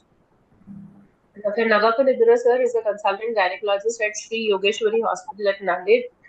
He has been the organizing secretary of Amogs 2017 and also in charge of the fundraising committee Amogs, the MTP workshop AICG 2004 at Aurangabad, and he is a recipient of Nanded Ratna Award. We welcome you, sir. Thank you. Our next panelist is Shraddha Paritkar, madam. She has done her UG from Nair Hospital and DNB from Nanavati, Mumbai. She is currently the Honorary Secretary of Aurangabad OBGY Society. She has been the past Clinical Secretary and past Cultural Secretary of the same societies. We welcome you, ma'am. Our next panelist is Dr. Prasad Magar, sir. He is working as a consultant at Parbhani with special interest in DOH, medical disorders. He is currently the president of Parbhani OBGY Society since 2020. Our next panelist is Dr. Mangal More, madam. She is practicing gynecologist since the last 20 years with special interest in ultrasound, and she's undergone training in ultrasound and doctors. We welcome you, ma'am. Dr. Rajashri Desarwar is a practicing gynecologist since the last 12 years. She's a director at Mangal Murthy Hospital and executive member of the Society of Vaginal Surgeons of India, the past secretary of Nanded OBGY Society with a special interest in infertility and high risk. We welcome you, ma'am. Our next panelist is Dr. Supriya Pandit, madam. She's a secretary at present for the Nanded OBGY Society, Sri Matruseva Hospital. She also works as a nodal officer at the CPNDT Nanded, awarded for social work for maximum family planning work, PCPNDT and COVID work. We welcome you, ma'am. Our next panelist is Dr. Lalita Bajaj, ma'am. She is the director of Shiradkar Maternity. She has worked at Shiradkar Maternity and MGM Hospitals, Mumbai. She has been in private practice since 1999 and secretary of Aurangabad OBGY Society in the year 15 to 16. Has been the VP of Aurangabad Society currently, and she's undergone various trainings at Wadia as well as her area of interest is high risk obstetrics. We welcome you, ma'am. Our next panelist is Dr. Vaishali Gaikwad Surase, madam. She has an ICOG fellowship in IVF, the Foxley Ultrasound Fellowship. She has worked at Wadi and Seven Hills Hospital, and she's in practice since the last 14 years at MediArts Hospital at Aurangabad, and currently the Honorary Secretary of Aurangabad OBGY Society. We welcome you, ma'am. Over to you, Bhuyan, ma'am. Thank you. Thank you so much. Thank you, everybody. Monica. Definitely it has helped me in recognizing and knowing all the panelists, I would say. Thank you, Monica. And once again, I welcome all the panelists here. I hope you can see my slides. And yes, yes, ma'am. Yes. So, a very good evening and warm welcome to all of you. I could not see Dr. Prasad Magar, and I think rest Dr. Nagappa, Dr. Shraddha, Dr. Mangal More, Dr. Rajeshri, I could not see. Rajeshri, can you just put on your video if you are there? Dr. Supriya is there, Dr. Lalita Bajaj, who is the president-elect of Aurangabad Society, and of course, Dr. Vaishali. So, very good evening to all of you. I'm sure both these talks have definitely added knowledge and of course practical inputs, whatever as far as our discussion is concerned, it's going to help you. Friends, right from the beginning of this session, we are talking about maternal mortality rate. So friends, these are not only numbers, rates and ratios, but these are women. They have their faces, and we obstetricians have seen these faces in the phases of their agony, distress and despair. I mean, they haunt our dreams. That is how it is expressed by Dr. Mohammad Fatala, who is the past president of FIGO.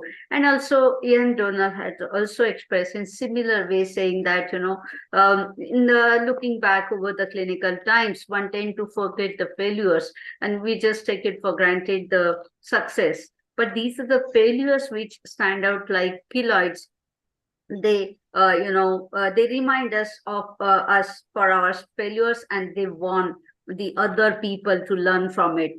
So coming to the discussion properly, as you have heard from Dr. Gadappa sir's talk, what is near miss? It is the critically ill patient or pregnant woman who is either pregnant or has recently delivered, that is within 42 days, and she would have died had it not been her luck and good care on her side. So that is what is just short of death, that is near miss. And this terminology we have borrowed from airline industry. It tells you how severe, what is the gravity of the situation is, and what is the urgency it demands. So how quickly you should act. So definitely, it really gives you, learning lesson how you should plan and how you should have high index of suspicion. So without going much theoretical, I would straightway go to the discussion. I would just start with this message, friends.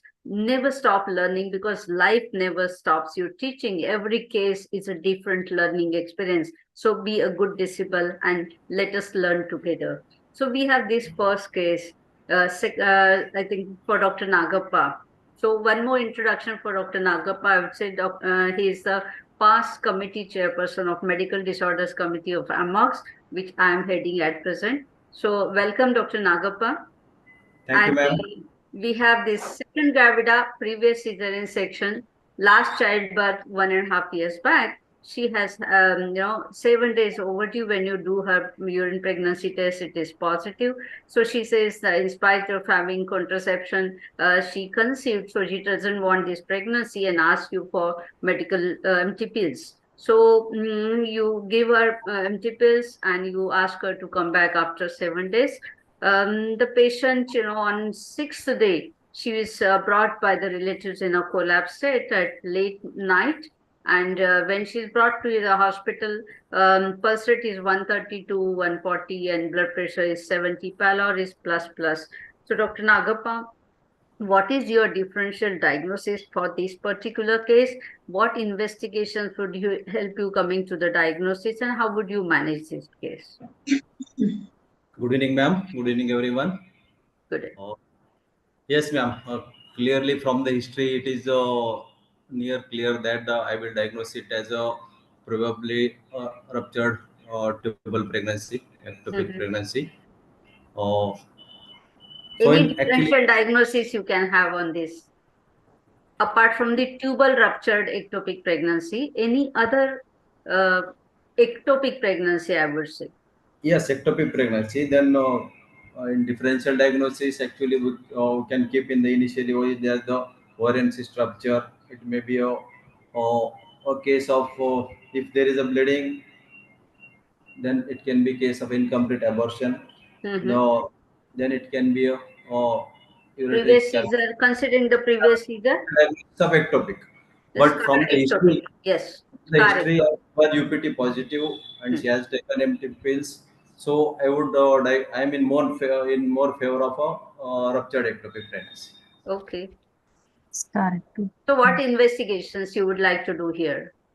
Yes, ma'am. As she is in shock, first I will manage the shock because I have to raise her blood pressure. It is only 70 millimeter of mercury. So she has come in a state of shock. So I will put the IV line. Then simultaneously, along with the management of the shock, I will investigate her the blood reports, the bedside lab, and the proper laboratory test, CBC, then beta HCG if possible, and if it is available, then I would definitely do a transvaginal ultrasound to confirm the diagnosis. And apart from it, when the ultrasound is not available, even if it is available, the gold standard book which we used to do in our previous times was the culdocentesis. Yes, the tapping from the posterior fornix, and if you get a frank blood, which doesn't clot, that is suggestive of a ruptured ectopic. Yeah. So for this patient, ultrasonography was done and it is suggestive of ruptured ectopic pregnancy. And her hemoglobin is 7 gram%. So as you rightly said, how would you, it's a case of clear-cut ruptured ectopic pregnancy, probably the tubal ruptured ectopic pregnancy. So how would you manage this patient? Yes, ma'am. Along with management of the shock, I would ask for the blood transfusion. We'll reserve the blood. Okay. Then we have to prepare, take this patient as a emergency, either laparotomy or laparoscopically, Yeah. whatever is Which available. one you will prefer? Laparotomy is the first. Both are equally competent to manage it. Yes.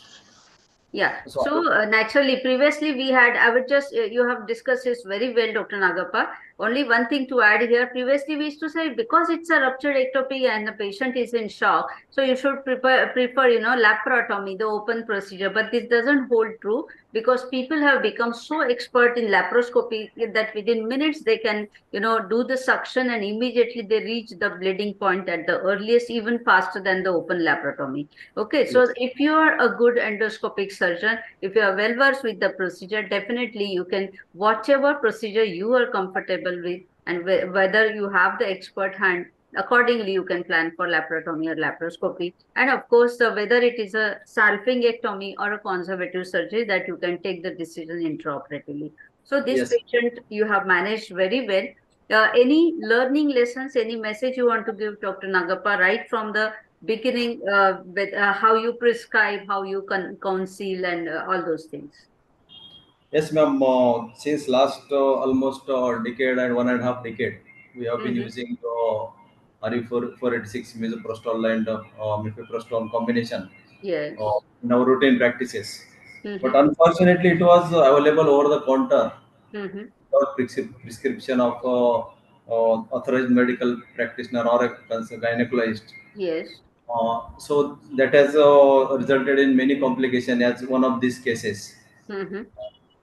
So proper counseling before prescribing the abortion pills. And what I do, I will tell that I confirm the intrauterine pregnancy, then only I So prescribe what the. is your message as far as the ultrasonography is concerned? Because ultrasonography is not mandatory by law, but what would you advise to your colleagues? I will advise that ultrasonography must be done. Must Though be it is done. not mandatory by law, for the safety of the patient and for the safety of yourself, it is a good practice, or it is recommended that you should go for ultrasonography for Yes, we should confirmation go. of the intrauterine pregnancy, right? How do Yes, you counsel your patient? yes, ma'am. In some cases, the patient comes within 2 days. Mm-hmm. She misses the period and she is UPT positive, and the couple comes that we don't want. When I do transvaginal sonography, the sac is not seen. So I will wait for few more days. Yes. I will confirm the intrauterine sac. Then only I counsel them to Yes. confirm the intrauterine pregnancy. Then prescribe the drug.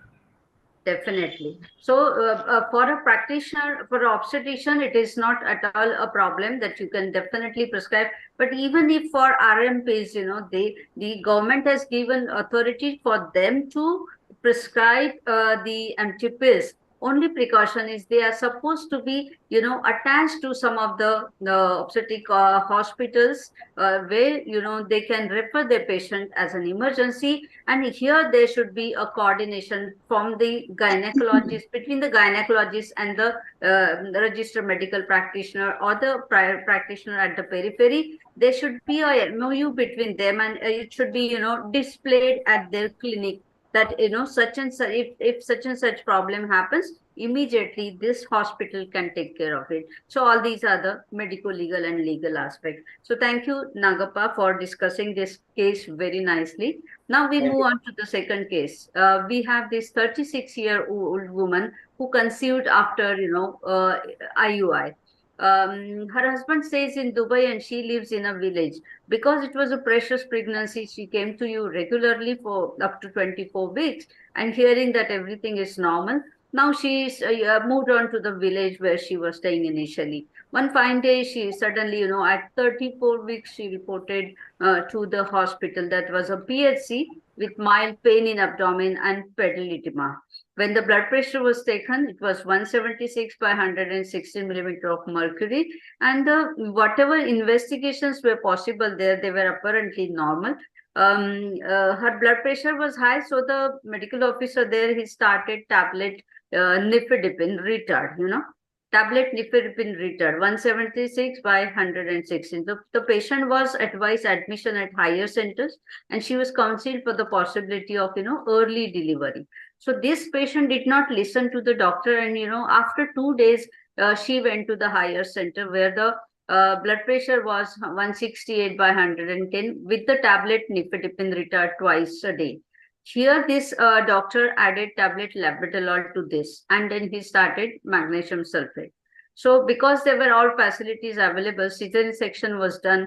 1.8 kg live female baby was delivered. But this blood pressure of this patient was, always lying between 140 to 180 and 110 and above. So, this patient was still on tablet nifedipine and magnesium sulfate. So suddenly, within 20 hours after this cesarean section, the patient developed severe breathlessness, restlessness, and pulse rate was very high. Her BP was very high, 220 by 118.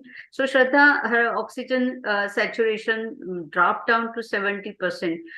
What are the differential diagnoses you can think of from this, findings? Her chest was full of wheeze and no clear breath sounds. So what are the differential diagnoses here from your side? Looking at her symptoms and signs, it looks more like a pulmonary edema because of the associated PIH is there.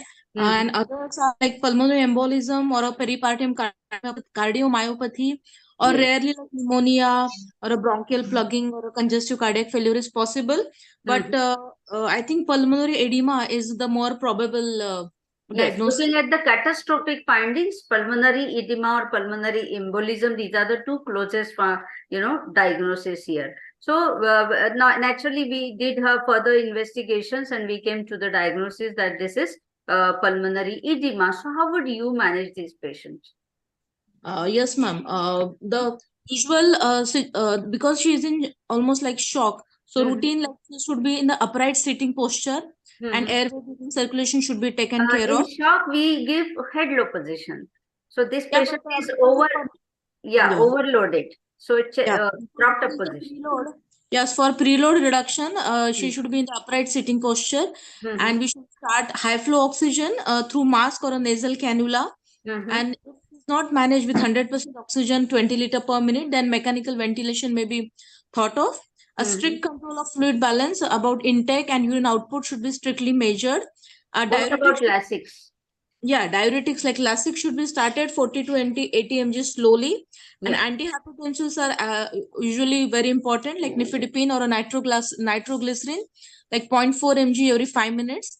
And SOS injection morphine can be given to relieve anxiety, and it's a venodilator also.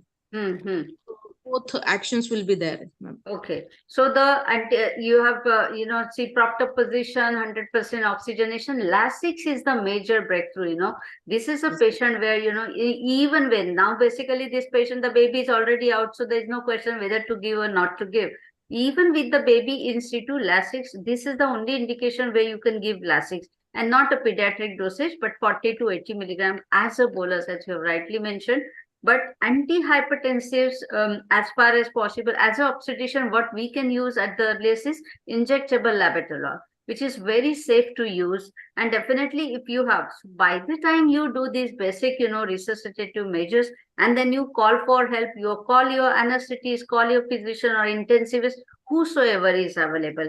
Now this patient was being managed, but suddenly she went into, her pulse rate was not recordable, the pulse not palpable, BP not recordable, and in spite of all this management, the patient was about to be shifted to ICU. The patient suddenly developed cardiac arrest. Now, do we have Dr. Prasad Magar?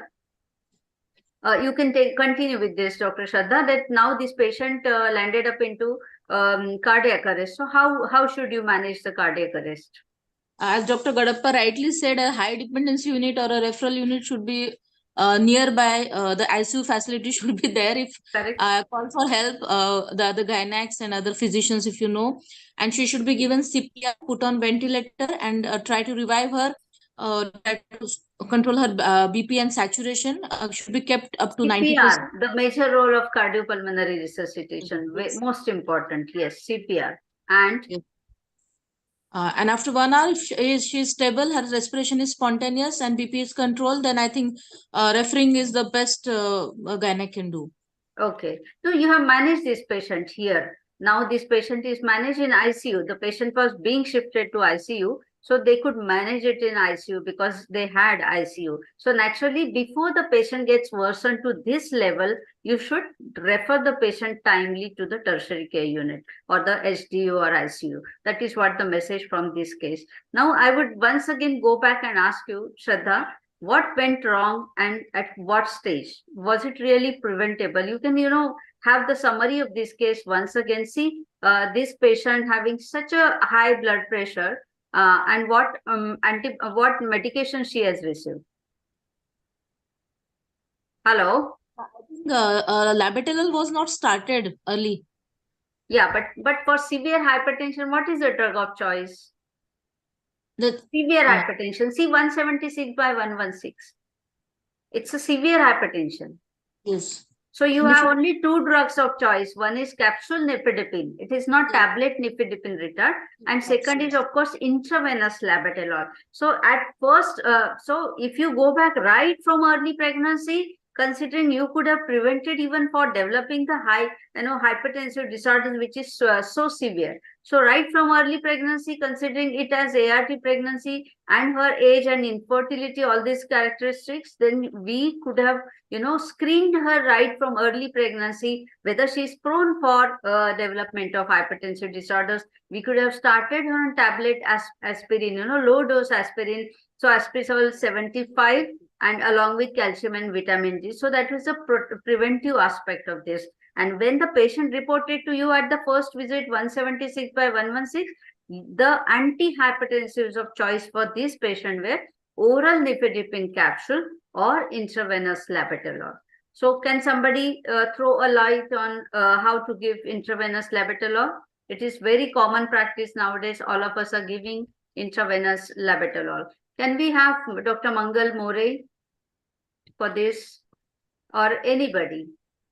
Anybody can take up this. How to give IV labetalol? All of you can unmute, please. Dr. Lalita, madam, do you want to take up this question? How to give labetalol? So initially you give, 40 milligram intravenously, slowly, wait for 10 minutes, see that you have the desired effect of the antihypertensives. If the blood pressure is not lower to that extent, you repeat 80 milligram and then you wait for another 10 minutes. If the blood pressure is, lower to desired effect, well and good. If it is not, still once again you can repeat 80 milligram. So total of the 300 milligram maximum you can give. So this is what is all about the management of pulmonary edema. Pulmonary edema is actually a collection of the fluid in the interstitial spaces and of course the alveolar spaces as well. And because of this, the lung compliance becomes less. So there is ventilation perfusion mismatch and the patient goes into hypoxemia. These are all the causes. But then how to manage? A, B, C, D, all of you know, airway check. If she's breathing, you give oxygenation. If she's not breathing, put her, intubate her, and then you give oxygen. Maybe put her on mechanical ventilator. See that her circulation is maintained. Otherwise, you give dopamine, dobutamine like this. And meanwhile, you investigate her to know what is the exact cause of this catastrophe. So you do X-ray chest, ECG, to do echo if available, and of course the ABG arterial blood gas analysis and the coagulation studies and other things. So because she was having these, in fact, you should start nebulizer as well as start the steroids as well. Of course, for such patient, invasive monitoring, Dr. Gadappa was talking about the invasive monitoring, and these are the women who require invasive monitoring, and that is why we should be having a SDU unit nearby in the vicinity of our hospitals at least, and we should be able to refer them timely so that we don't land up into all these problems. So that is how this is about this case. So do we have Dr. Rajeshri here? Yes, ma'am. Yes. Yes, ma'am. Hello. Yes. So Rajeshri, this is a case for you. We have this 20-year-old young primary gravida. She comes to you at 9 months amenorrhea, and she is referred at around 11 p.m. at night with history of admission at nearby individual small nursing home. And she was there from 3 p.m. That is almost 8 hours later, she comes to you. And she was in labor at least 3 to 4 hours prior to the admission. So she was not progressing, so they thought it's a obstructed prolonged labor. So they tried to catheterize her, so there no urine. When they retrospectively inquired, there was no urine since morning, since she has come to their hospital. The pulse rate was 110, BP was 110/70, contractions were severe, no relaxation in between, and the fetal heart was only 100-120 per minute. The cervix, here by mistake I have written 7 centimeter, but the cervix was only 2 to 3 centimeter dilated, membranes were absent. And investigations also they have given here. HB was 8 gram%, platelet was 1 lakh, and her APTT was prolonged and PT-INR was 2. Fibrinogen was only 150, it should have been 400 almost. FTP was present. So what is your diagnosis, Dr. Rajeshri, and how would you tackle this patient? Looking at the history of strong labor pains and the findings like strong uterine contraction with no intermittent relaxation, the diagnosis goes in favor of concealed abruptio placentae. Yes. She could be a case of PIH. The BP must have been on the higher side at prior instance, and now it might be showing 110/70 due to concealed abruption.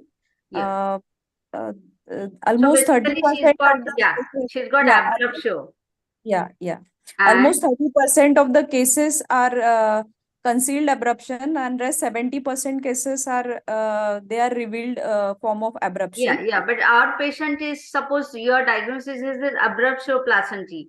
What else? She's got fetal distress. She has got fetal distress, and it is and again her platelet is 1 lakh, her APTT is prolonged. She is in DIC.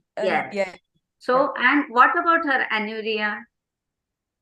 She has gone into pre-renal ARF due to volume depletion. Acute tubular necrosis, most probably. Acute renal failure, what level she has progressed, that we have to see. So definitely she's got, abruptio placentae with hypertensive shock, and of course she's into anuria, so acute renal failure and DIC. Of course, failure to progress, that also you have to take into consideration. Now, Rajeshri, tell me, because it has got fetal distress also, whether you would like to go for the arrangement of all these blood and blood products, or you take her for cesarean section straight away.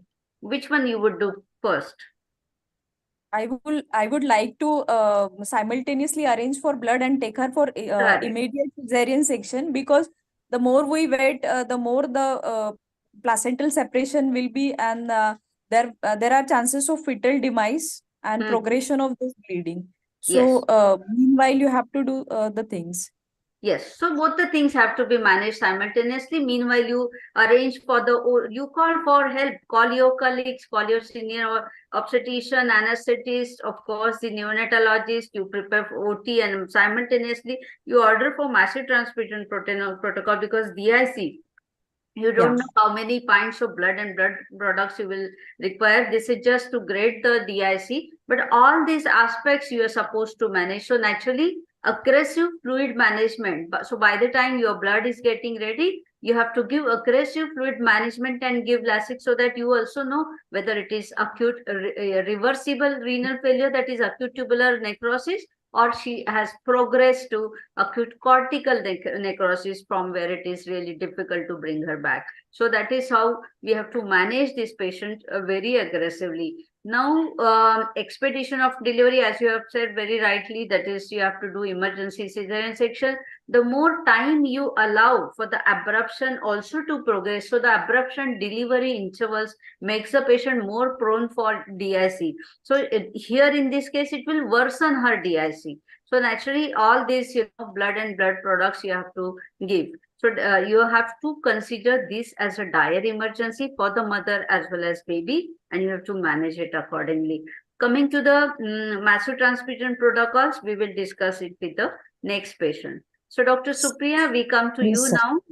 Yes, ma'am. Yeah, so we have this 32-year-old para 1 previous seizure patient, and she has one male child, only 1 year old.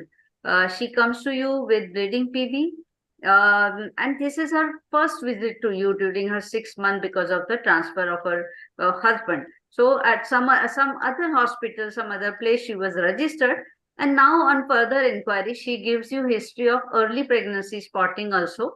Her earlier report of ultrasonography shows that yes, her placenta is little low lying. That is what only information. Now, because she has bled in front of you, now when you do her ultrasonography, she has placenta previa and there is absent RP leg. So anomalies, no anomalies, rest everything is fine. Now this patient has stopped bleeding, so you send her home. At 30 weeks, she started bleeding at home, and while she's getting investigated and evaluated, she collapsed in your hospital. What is your diagnosis, Dr. Supriya? And how will you manage this patient? As it is diagnosed as a placenta previa, madam, already it is diagnosed. So I will just admit her in my hospital, first of all. And for giving rest and check all the parameters along with the blood investigations. Once again ask, sorry, Supriya, I would just once again ask for your final diagnosis. Placenta? Accreta. Placenta previa accreta.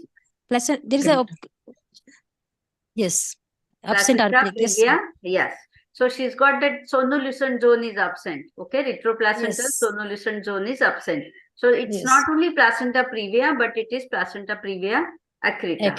Yes, Okay. So tell me, how will you manage this catastrophe now? She has collapsed in your hospitals. How would you manage first? Madam, I will call for help and I will transfer her to the ICU actually. And tertiary care center. Yeah, but she's collapsed in front of you. Yes, I will. I will put her IV line. I will do resuscitate. Try to resuscitate at my hospital as it is a very small nursing home. Still, I will try. I will call for help for my anesthetic and I will just as early as possible. I will try to shift her. She is your registered patient, and you have seen her at 26 weeks. And now she has collapsed, so you can't just send her immediately like that. So you have to resuscitate her, give her aggressive fluid management, and blood and blood products. Yes. Okay. Yes, ma'am. Yes. Then, yes. Anybody else? Yes. Yes. Please go ahead. Yes, resuscitate. I will resuscitate her, madam. I will give her body transfusion protocol is needed in this patient. Yes. We need and along with the blood transfusion also. Blood has to be transfused before cross matching is done because it takes some time. But we can give 2 point of the O negative blood. Then after that, fresh frozen plasma and platelet should be given to this patient. 2 IV line should be started and dedicated line like a massive transfusion protocol. We need.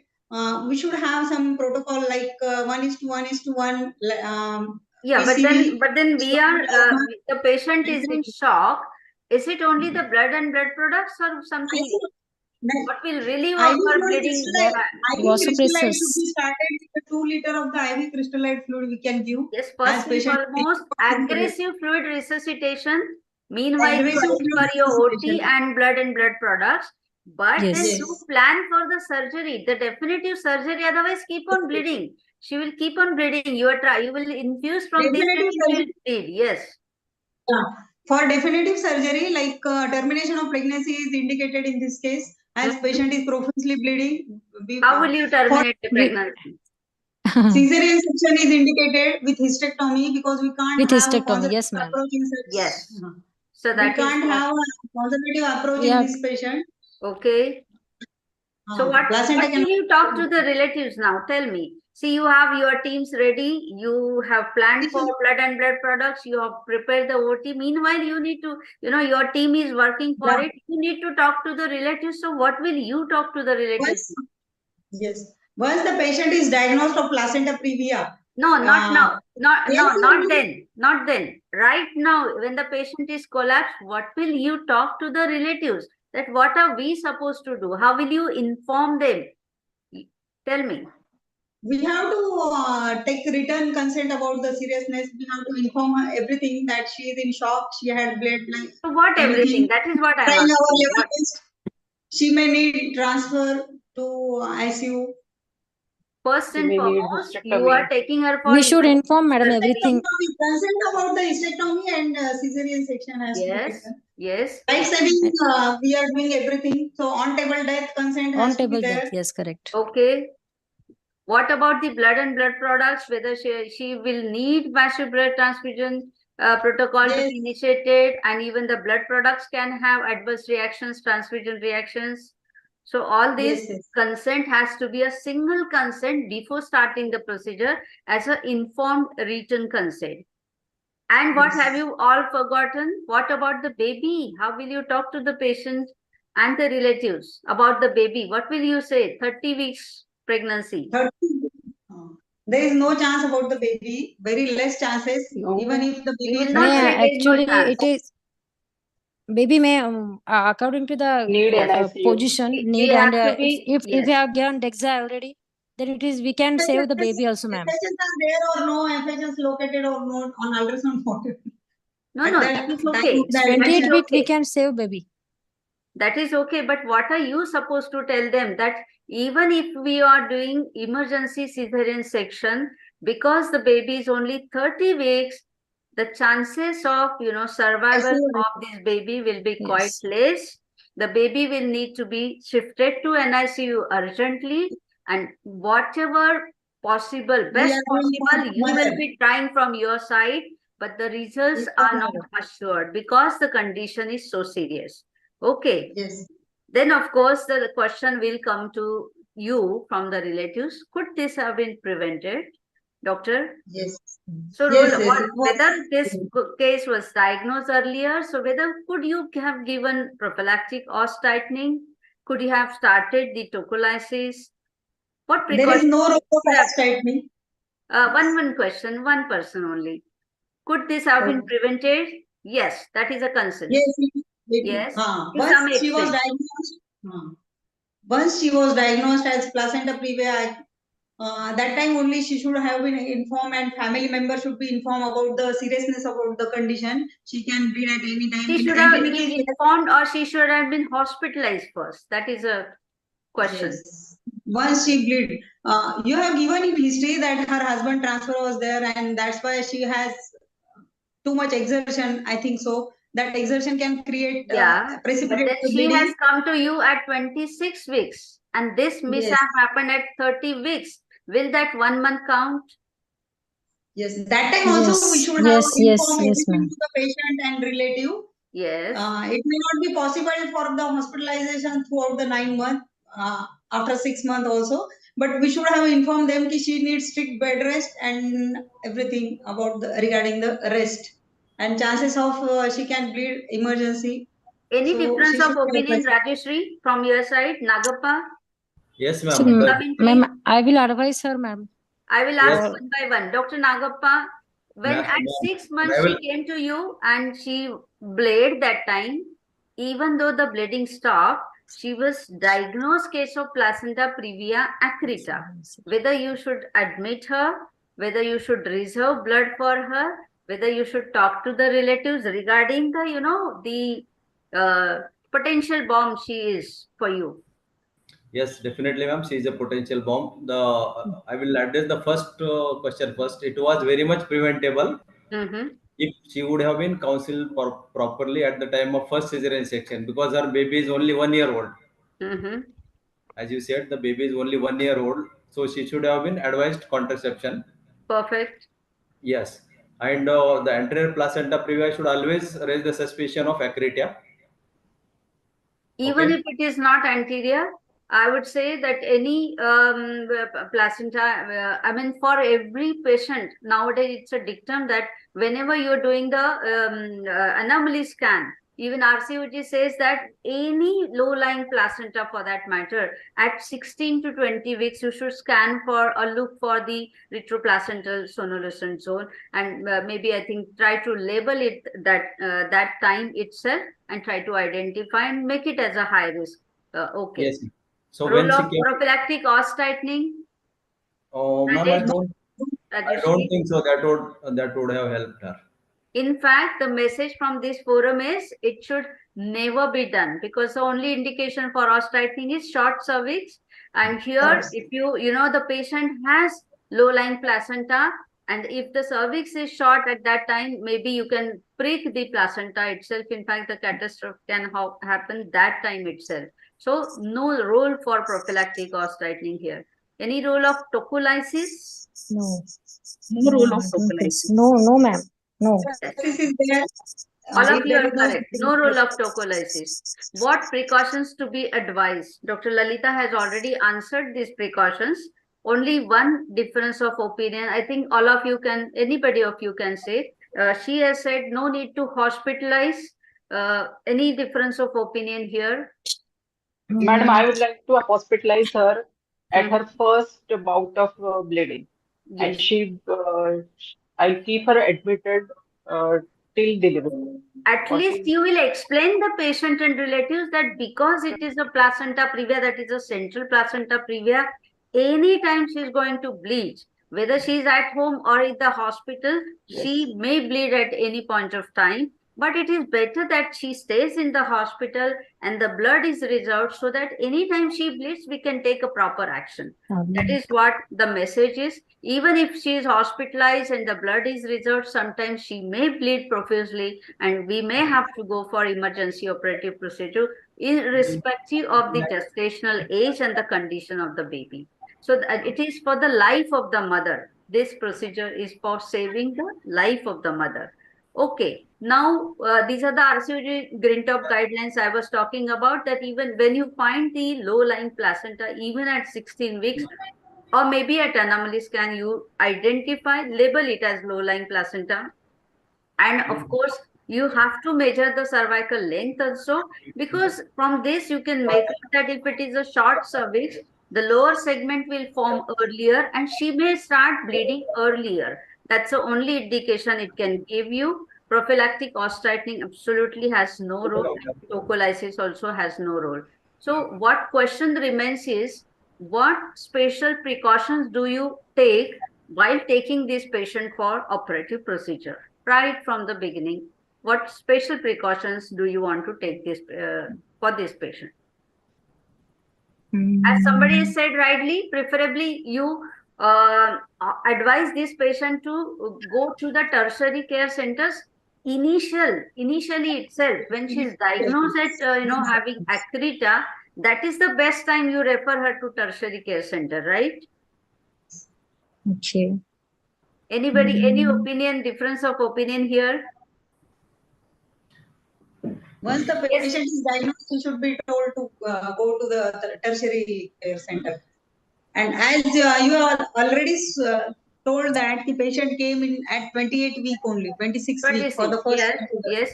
Yeah. But she came to you. She came to you. That time only we should explain them everything. How much serious it is, the condition. Whole family we should explain everything to them, not only to the patient, because patient may frighten or she may get. So it is better to inform to her husband and her family member, like mother-in-law, everybody, how much is the role of rest and what she is needed. First and foremost message, Dr. Lalita, it should be when you diagnose the patient of placenta previa Acrita, it should not be accepted by the small nursing home. That is the point. Best possible way you can refer her to the tertiary care center and let her go to that hospital and get registered. Okay. So whatever mishap she has to face, because you have the multidisciplinary team, you have the blood bank within the premises. So it is best handled there. So small nursing homes should not accept the placenta Acrita spectrum patients who is already diagnosed. That is what a very clear-cut message all of us should have. Okay, if at all now you land up into this, you are in a tertiary care center. Now we are talking about that. that this patient you have to open. So what precautions you want to take while opening? How do you do? Should I ask somebody specifically? Dr. Shraddha? Can I answer, ma'am? Yes, definitely. Yeah, we should go for a classical cesarean section, vertical Yes. incision. I would take. Right from the abdominal incision, Nagapa, you can talk. Yes. Yeah. Yes, the midline central incision. On the uterus also, I will take a vertical incision, that is a classical cesarean. And I will deliver the baby first as soon as possible, and Yes. try to hand over to the neonatologist. Yes. And even if the findings on ultrasound and the findings clinically may be different, the placenta could be separated sometimes, because what we see is that many times it is overdiagnosed or sometimes underdiagnosed. So if it is the placenta is separable, then try to separate the placenta and conserve the uterus. No, here I would stop. Here I would stop you. Sometimes it can happen that it is wrongly diagnosed or overdiagnosed. In that situation, it may, get separated spontaneously. But Yes. for this patient, when you have the definite diagnosis, there should be absolutely no attempt to separate and remove the placenta. That is what the message is. If it comes out on its own, well and good for you. Okay. Then after delivering the baby, I will proceed for the hysterectomy. Yes, with the placenta in situ, you will Yes, go for in situ. Yes. hysterectomy. Okay. Now I ask you, who all should be the part of your team? Anybody? Shraddha, Dr. Rajeshri, Dr. Lalita. Anybody can answer this question. Who all should be there with your team, as your team? Senior gynecologist skill gynecologist. Who is I can't see you, Dr. Lalita. How come? My video is on. Yeah. Yes, Dr. Lalita, you can talk about it. Expert gynecologist who is very. Yeah, expert gynecologist. What else? Anesthesiologist. Senior anesthesiologist and intensivist. Who has done cesarean hysterectomy, who is very yes good in the so, surgery. Senior obstetrician, senior anesthetist. Agreed. Dr. Mangal, you want to add something? Intensivist to resuscitate the patient. Anything else? Anybody else, I would say? I would call a neurosurgeon for help. Yes, neurosurgeon or an oncosurgeon who is expert in handling the ureters. Bladder and the ureters. Yes, because sometimes you from ultrasound you just get to know that it's a Acrita spectrum. You may not know that sometimes it can be percrita also, increta or percrita, and that may even invade the bladder. So in this situation, you may have to, actually cut the bladder from the uterine wall and make the separation of the bladder. Maybe you may have to stent the ureters to save them from all this, operative procedure getting traumatized. So you need the neurosurgeon or a oncosurgeon. That is, and of course, then blood and blood products. You need a blood bank, and then you need the neonatologist. So all these things definitely. Now, only one this Nagapa has talked about the incisions very nicely. Liberal vertical incision, midline incision, and of course for the uterus also vertical classical section. Some books or some people have used what is called as transfundal incision. Just incise the fundus and remove the baby. Because in some cases, even if you take a vertical incision, sometimes it cuts the placenta and it bleeds a lot. So transfundal incision, just like this curvilinear transfundal, the baby is out safely and the placenta is spared. Now, only one question on this case now, and we go ahead. Suppose she is a primey. Who will take up this question for me? Dr. Pandit. Yes, ma'am.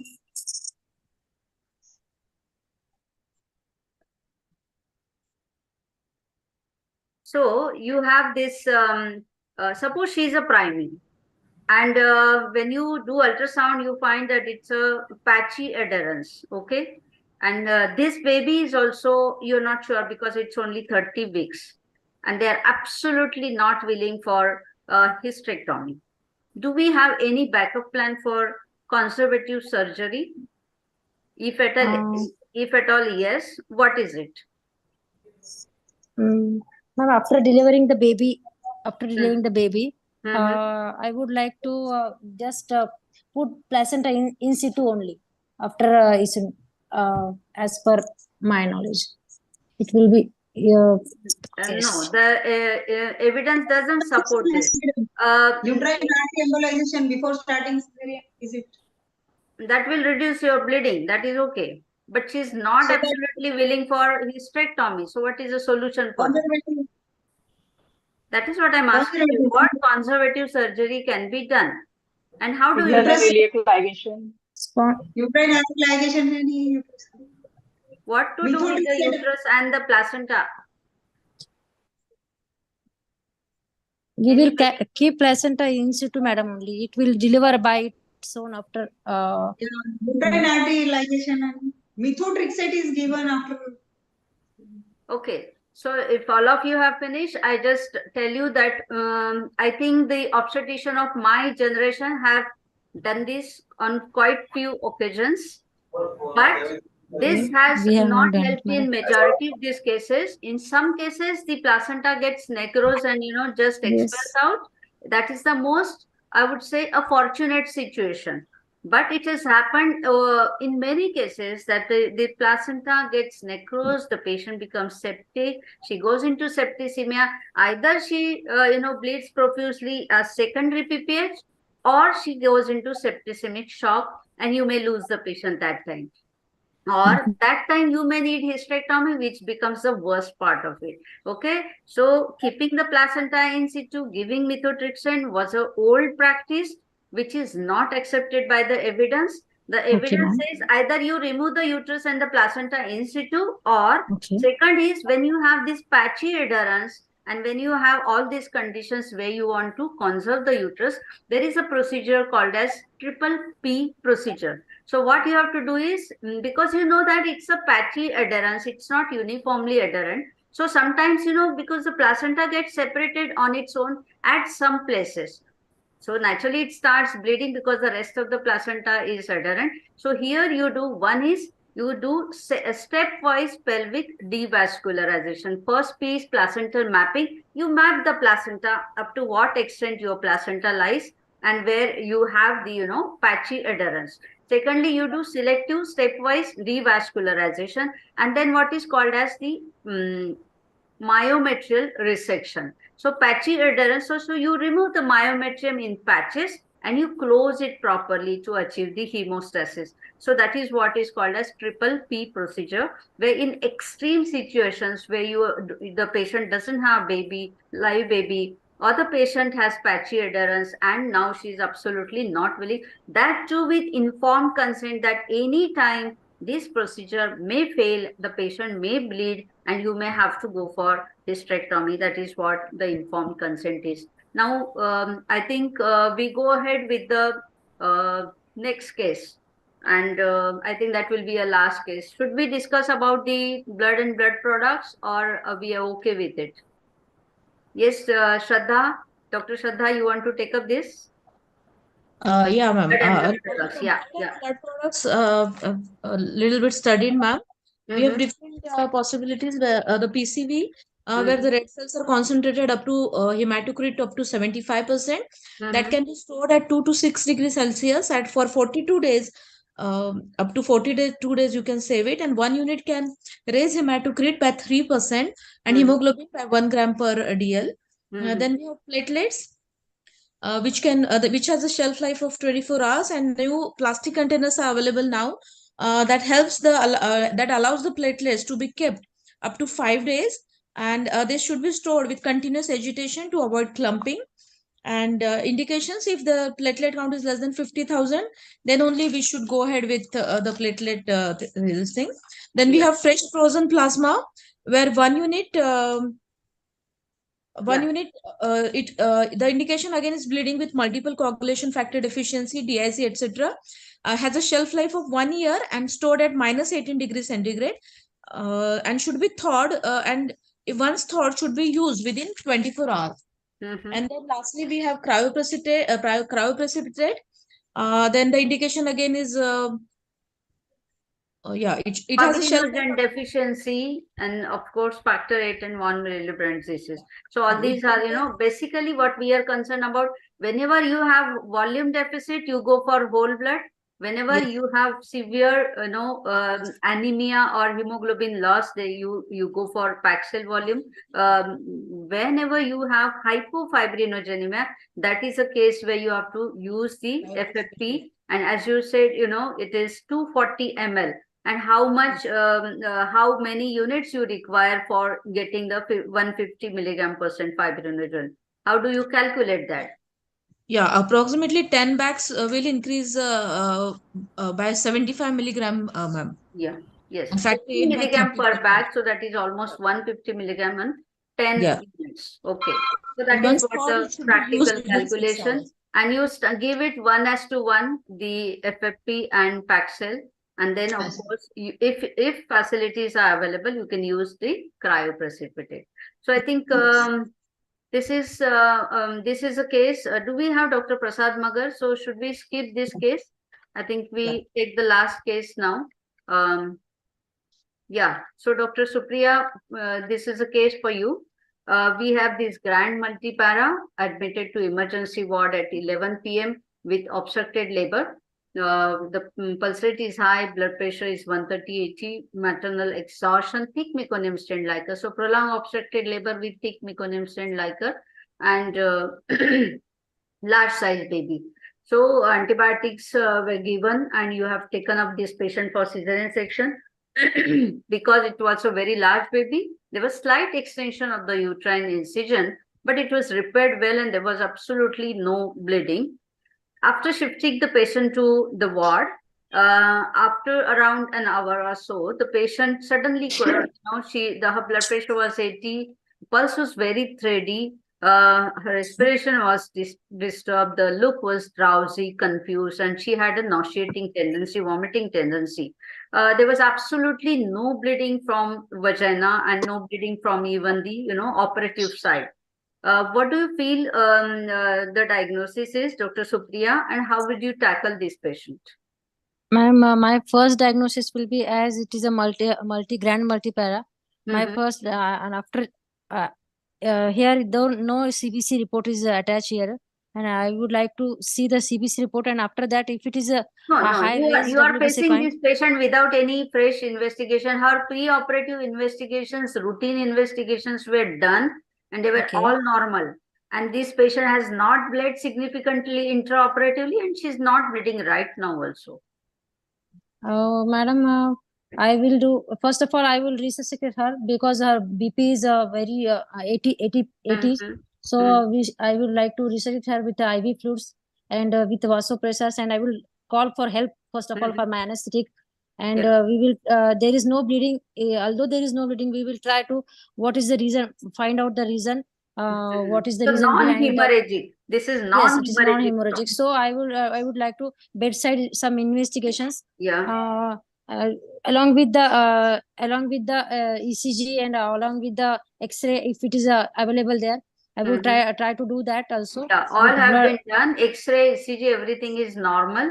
What bedside investigations will help you, Dr. Supriya? O2, Madam.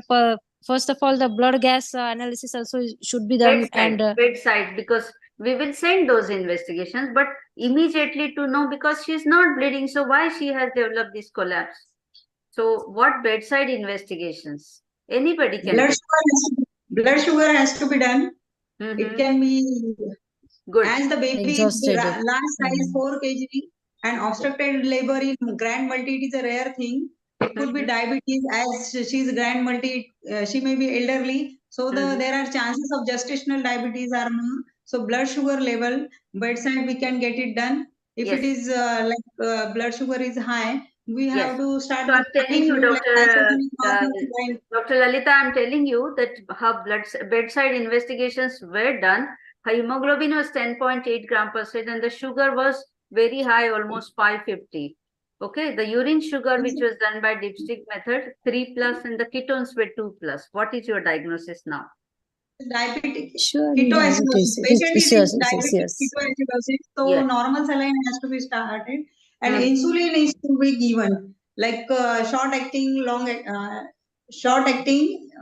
insulin drip has to be started, and normal Okay. saline is to be given till the blood sugar level come to the Dr. 200. Lalita, for this patient, would the drip infusion will help, or it has to be a bolus because she's already into ketoacidosis? Bolus 40, mixed start, like short acting with intermediate acting. Mixed Yes. start insulin has to be given 40 unit or 60 international unit, so Yeah. that it blood sugar level will Initially, come. at least 15 units of insulin has to be given as a bolus, and then you start it as a infusion. Okay. What are the symptoms which has made you start? Which makes you alert for ketoacidosis? I've just Breathlessness. And right from the beginning, she's a grand multi 4 kg baby weight. That all obstructed labor, it comes go into favor of diabetes. So patient has taken irregularly treatment or randomly. So there can be sugar level increased to 600, or she must have given IV fluid like DNS or dextrose normal saline or 5% dextrose. Yes, because she That was must not have diagnosed. increased. She was not That diagnosed, so time there is a she was not possibility. diagnosed. Yes. And looking at her dehydration, and people may think that it is a hypoglycemia, so we add 5% dextrose on DNS. So it has added to, but it was also preventable 100% before we started. So how it could have been History prevented? How it could have been prevented? This is what the fluid replacement. I'll just go in quickly that you correct because dehydration is a major precipitating factor for diabetic ketoacidosis. So first and foremost, you have to correct the fluid deficit over 24 hours. So initially, it has to be very aggressive. Because it's a electrolyte imbalance as well. So initially, you give the the hyperosmolar the saline, also hypertonic saline, 0.9% saline initially for first 2 hours. Then you give the normal saline, and then that is how you have to maintain her fluid levels as well. And the serum glucose should be in between somewhere at least 200 to 250. Cerebral edema has to be. Yes. Up to that, and then of course you send the blood gas analysis. See that she's not going into acidosis again. So you keep on monitoring her. You have to see that the hyperglycemia, it actually induces the osmotic diuresis, and that is the very reason the patient becomes more and more dehydrated. So you have to take care of this fluid balance during labor when the patient is diabetic. But this patient was not diagnosed diabetic, and that is why we failed to treat or maintain her hydration. And in fact, because we gave her the wrong fluids containing glucose, and we precipitated her diabetic ketoacidosis. So that's how we have worsened the situation. So you have to keep a high index of suspicion. Now, insulin therapy, 10 to 15 units insulin as bolus, and then you maintain the drip as 0.1 unit per kg per hour. That is almost 50 milligram % in first hour, and then you double the rate of infusion. That is what the acceptable target of sugar level should be. 100 to 150. It should not initially it should be 200 to 50, but then it should be maintained between 100 to 150, so that the patient is tolerating, and then now she's not nauseating and she can take her oral intake. So what definitely we have to maintain what is called as potassium. The electrolytes, sodium and potassium, have to be maintained here. So the potassium, insulin drip has to be given. And what you have to give the message here is that diabetic ketoacidosis during pregnancy is a medical emergency. Both mother and fetus at risk. Fortunately, this patient developed this after the delivery of the baby, so it was only the mother at risk. But insulin is a sanjeevani for her, and that has saved her because you could diagnose. But then could this have been prevented? That is one more question remains. What was the what was the mistake, Dr. Priya? Sir, ma'am, we are not done investigated her properly previously. What investigation? So GTT, we have not done GTT also, and as Yes. she's a and she's a high risk patient because of grand multipara. So Only we have to one point you are telling me, right? But I want you to elaborate what GTT you want to do for this patient. What message we want to give from this patient? Every ANC patient at 24 to 26 weeks, Yes, GTT has to we be should do. irrespective of her risk. Any difference of opinion? We are going much ahead of this. This was 30 years back when I was a resident. When you had that concept of, high risk patient, high risk women who are obese, women who are, let me just finish this. What was the old concept? Then you will talk about the new concept.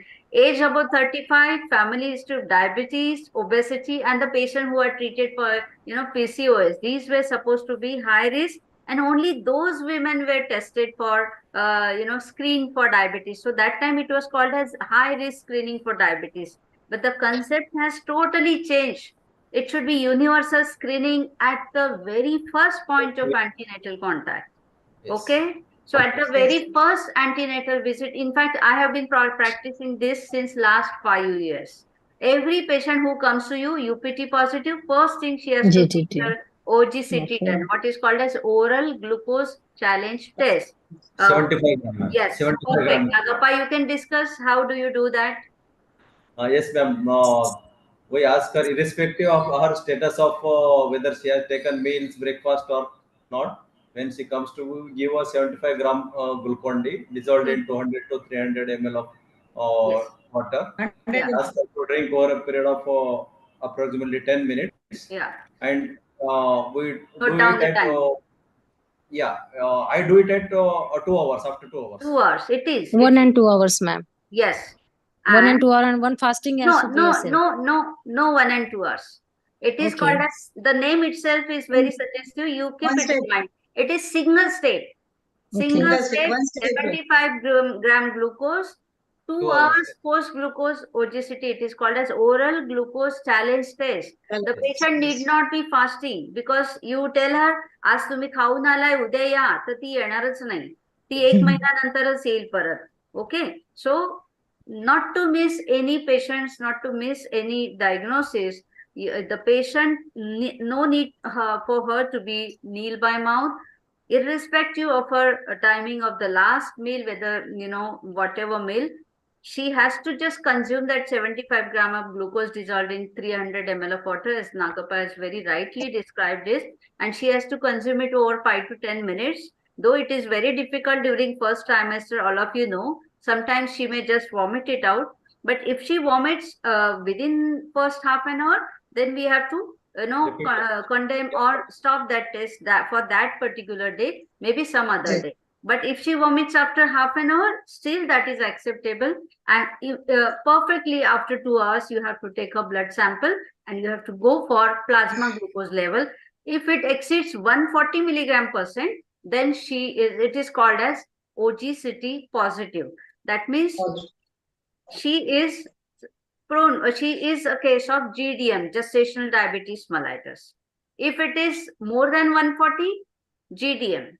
If it is 120 to 140, it is called as gestational glucose impairment, GGI. Okay. If it is ranked more than 200, then she is a case of overt diabetes. Okay. So we will discuss some other time. But for this patient, very simple test have, made her prone for this high risk complications, and which have almost she has, we have led her to the mouth of death. We have led her up to that stage. So we have to be very, very cautious as obstetrician. It is our duty to evaluate our patient right at the first point of antenatal contact. We triage them as high risk and low risk. These patients who are high risk, you put them on specialist care, and specially you evaluate them, give a close surveillance, whatever is necessary. Those patients who are low risk, maybe they can come little infrequently. They may not need investigations every visit. That is how you have to triage your patient. And whenever you have this suspicion of high risk factor from any point of view, you get evaluated and you decide whether she really needs some needs to be referred to the tertiary care center. Though we say that, obstetrics is a bloody business, obstetrics is very, very unpredictable. Don't say it is as normal pregnancy or normal labor till the time the patient delivers uneventfully and goes home uneventfully, or maybe she completes her puerperium uneventfully. So obstetrics is very unpredictable, and that is why the message here that every person of obstetric team must be trained and skilled to manage the maternal collapse, because this can happen at your own nursing home, may it be small or big. There is no time for immediate referral. Referring the patient in a severe condition is a crime. You can be sued for that. And referral, that is what is mentioned. And so the team should manage effectively then and there only. For this, we should have an efficient multidisciplinary team, not only SDU. That is what the message. And with this, I think I end my presentation here. And I thank all of you for being very interactive and having very good discussions with all of you. The forum is open for your comments also. I can see Madam Meeta Bilagi here logged in till now, and we can invite few comments from you also, Madam, and over to you.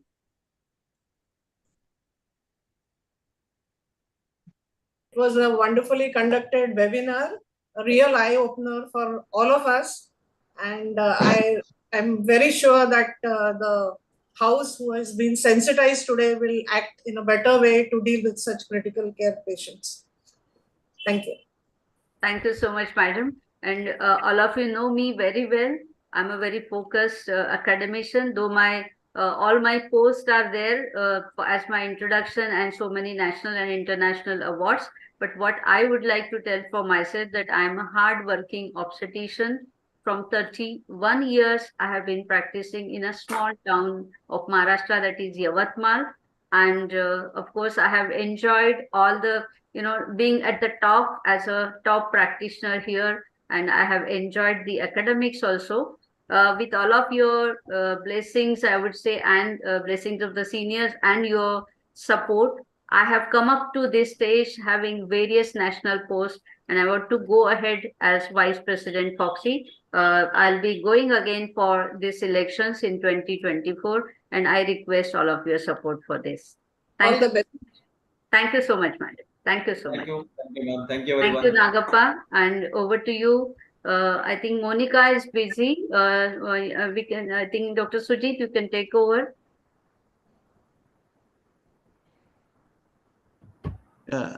I'm very much glad to deliver a vote of thanks on this occasion. Special thanks to our chief guest today and guest of honor, Chief Guest Dr. Pardesi sir and respected Dr. Nandita ma'am for gracing this occasion.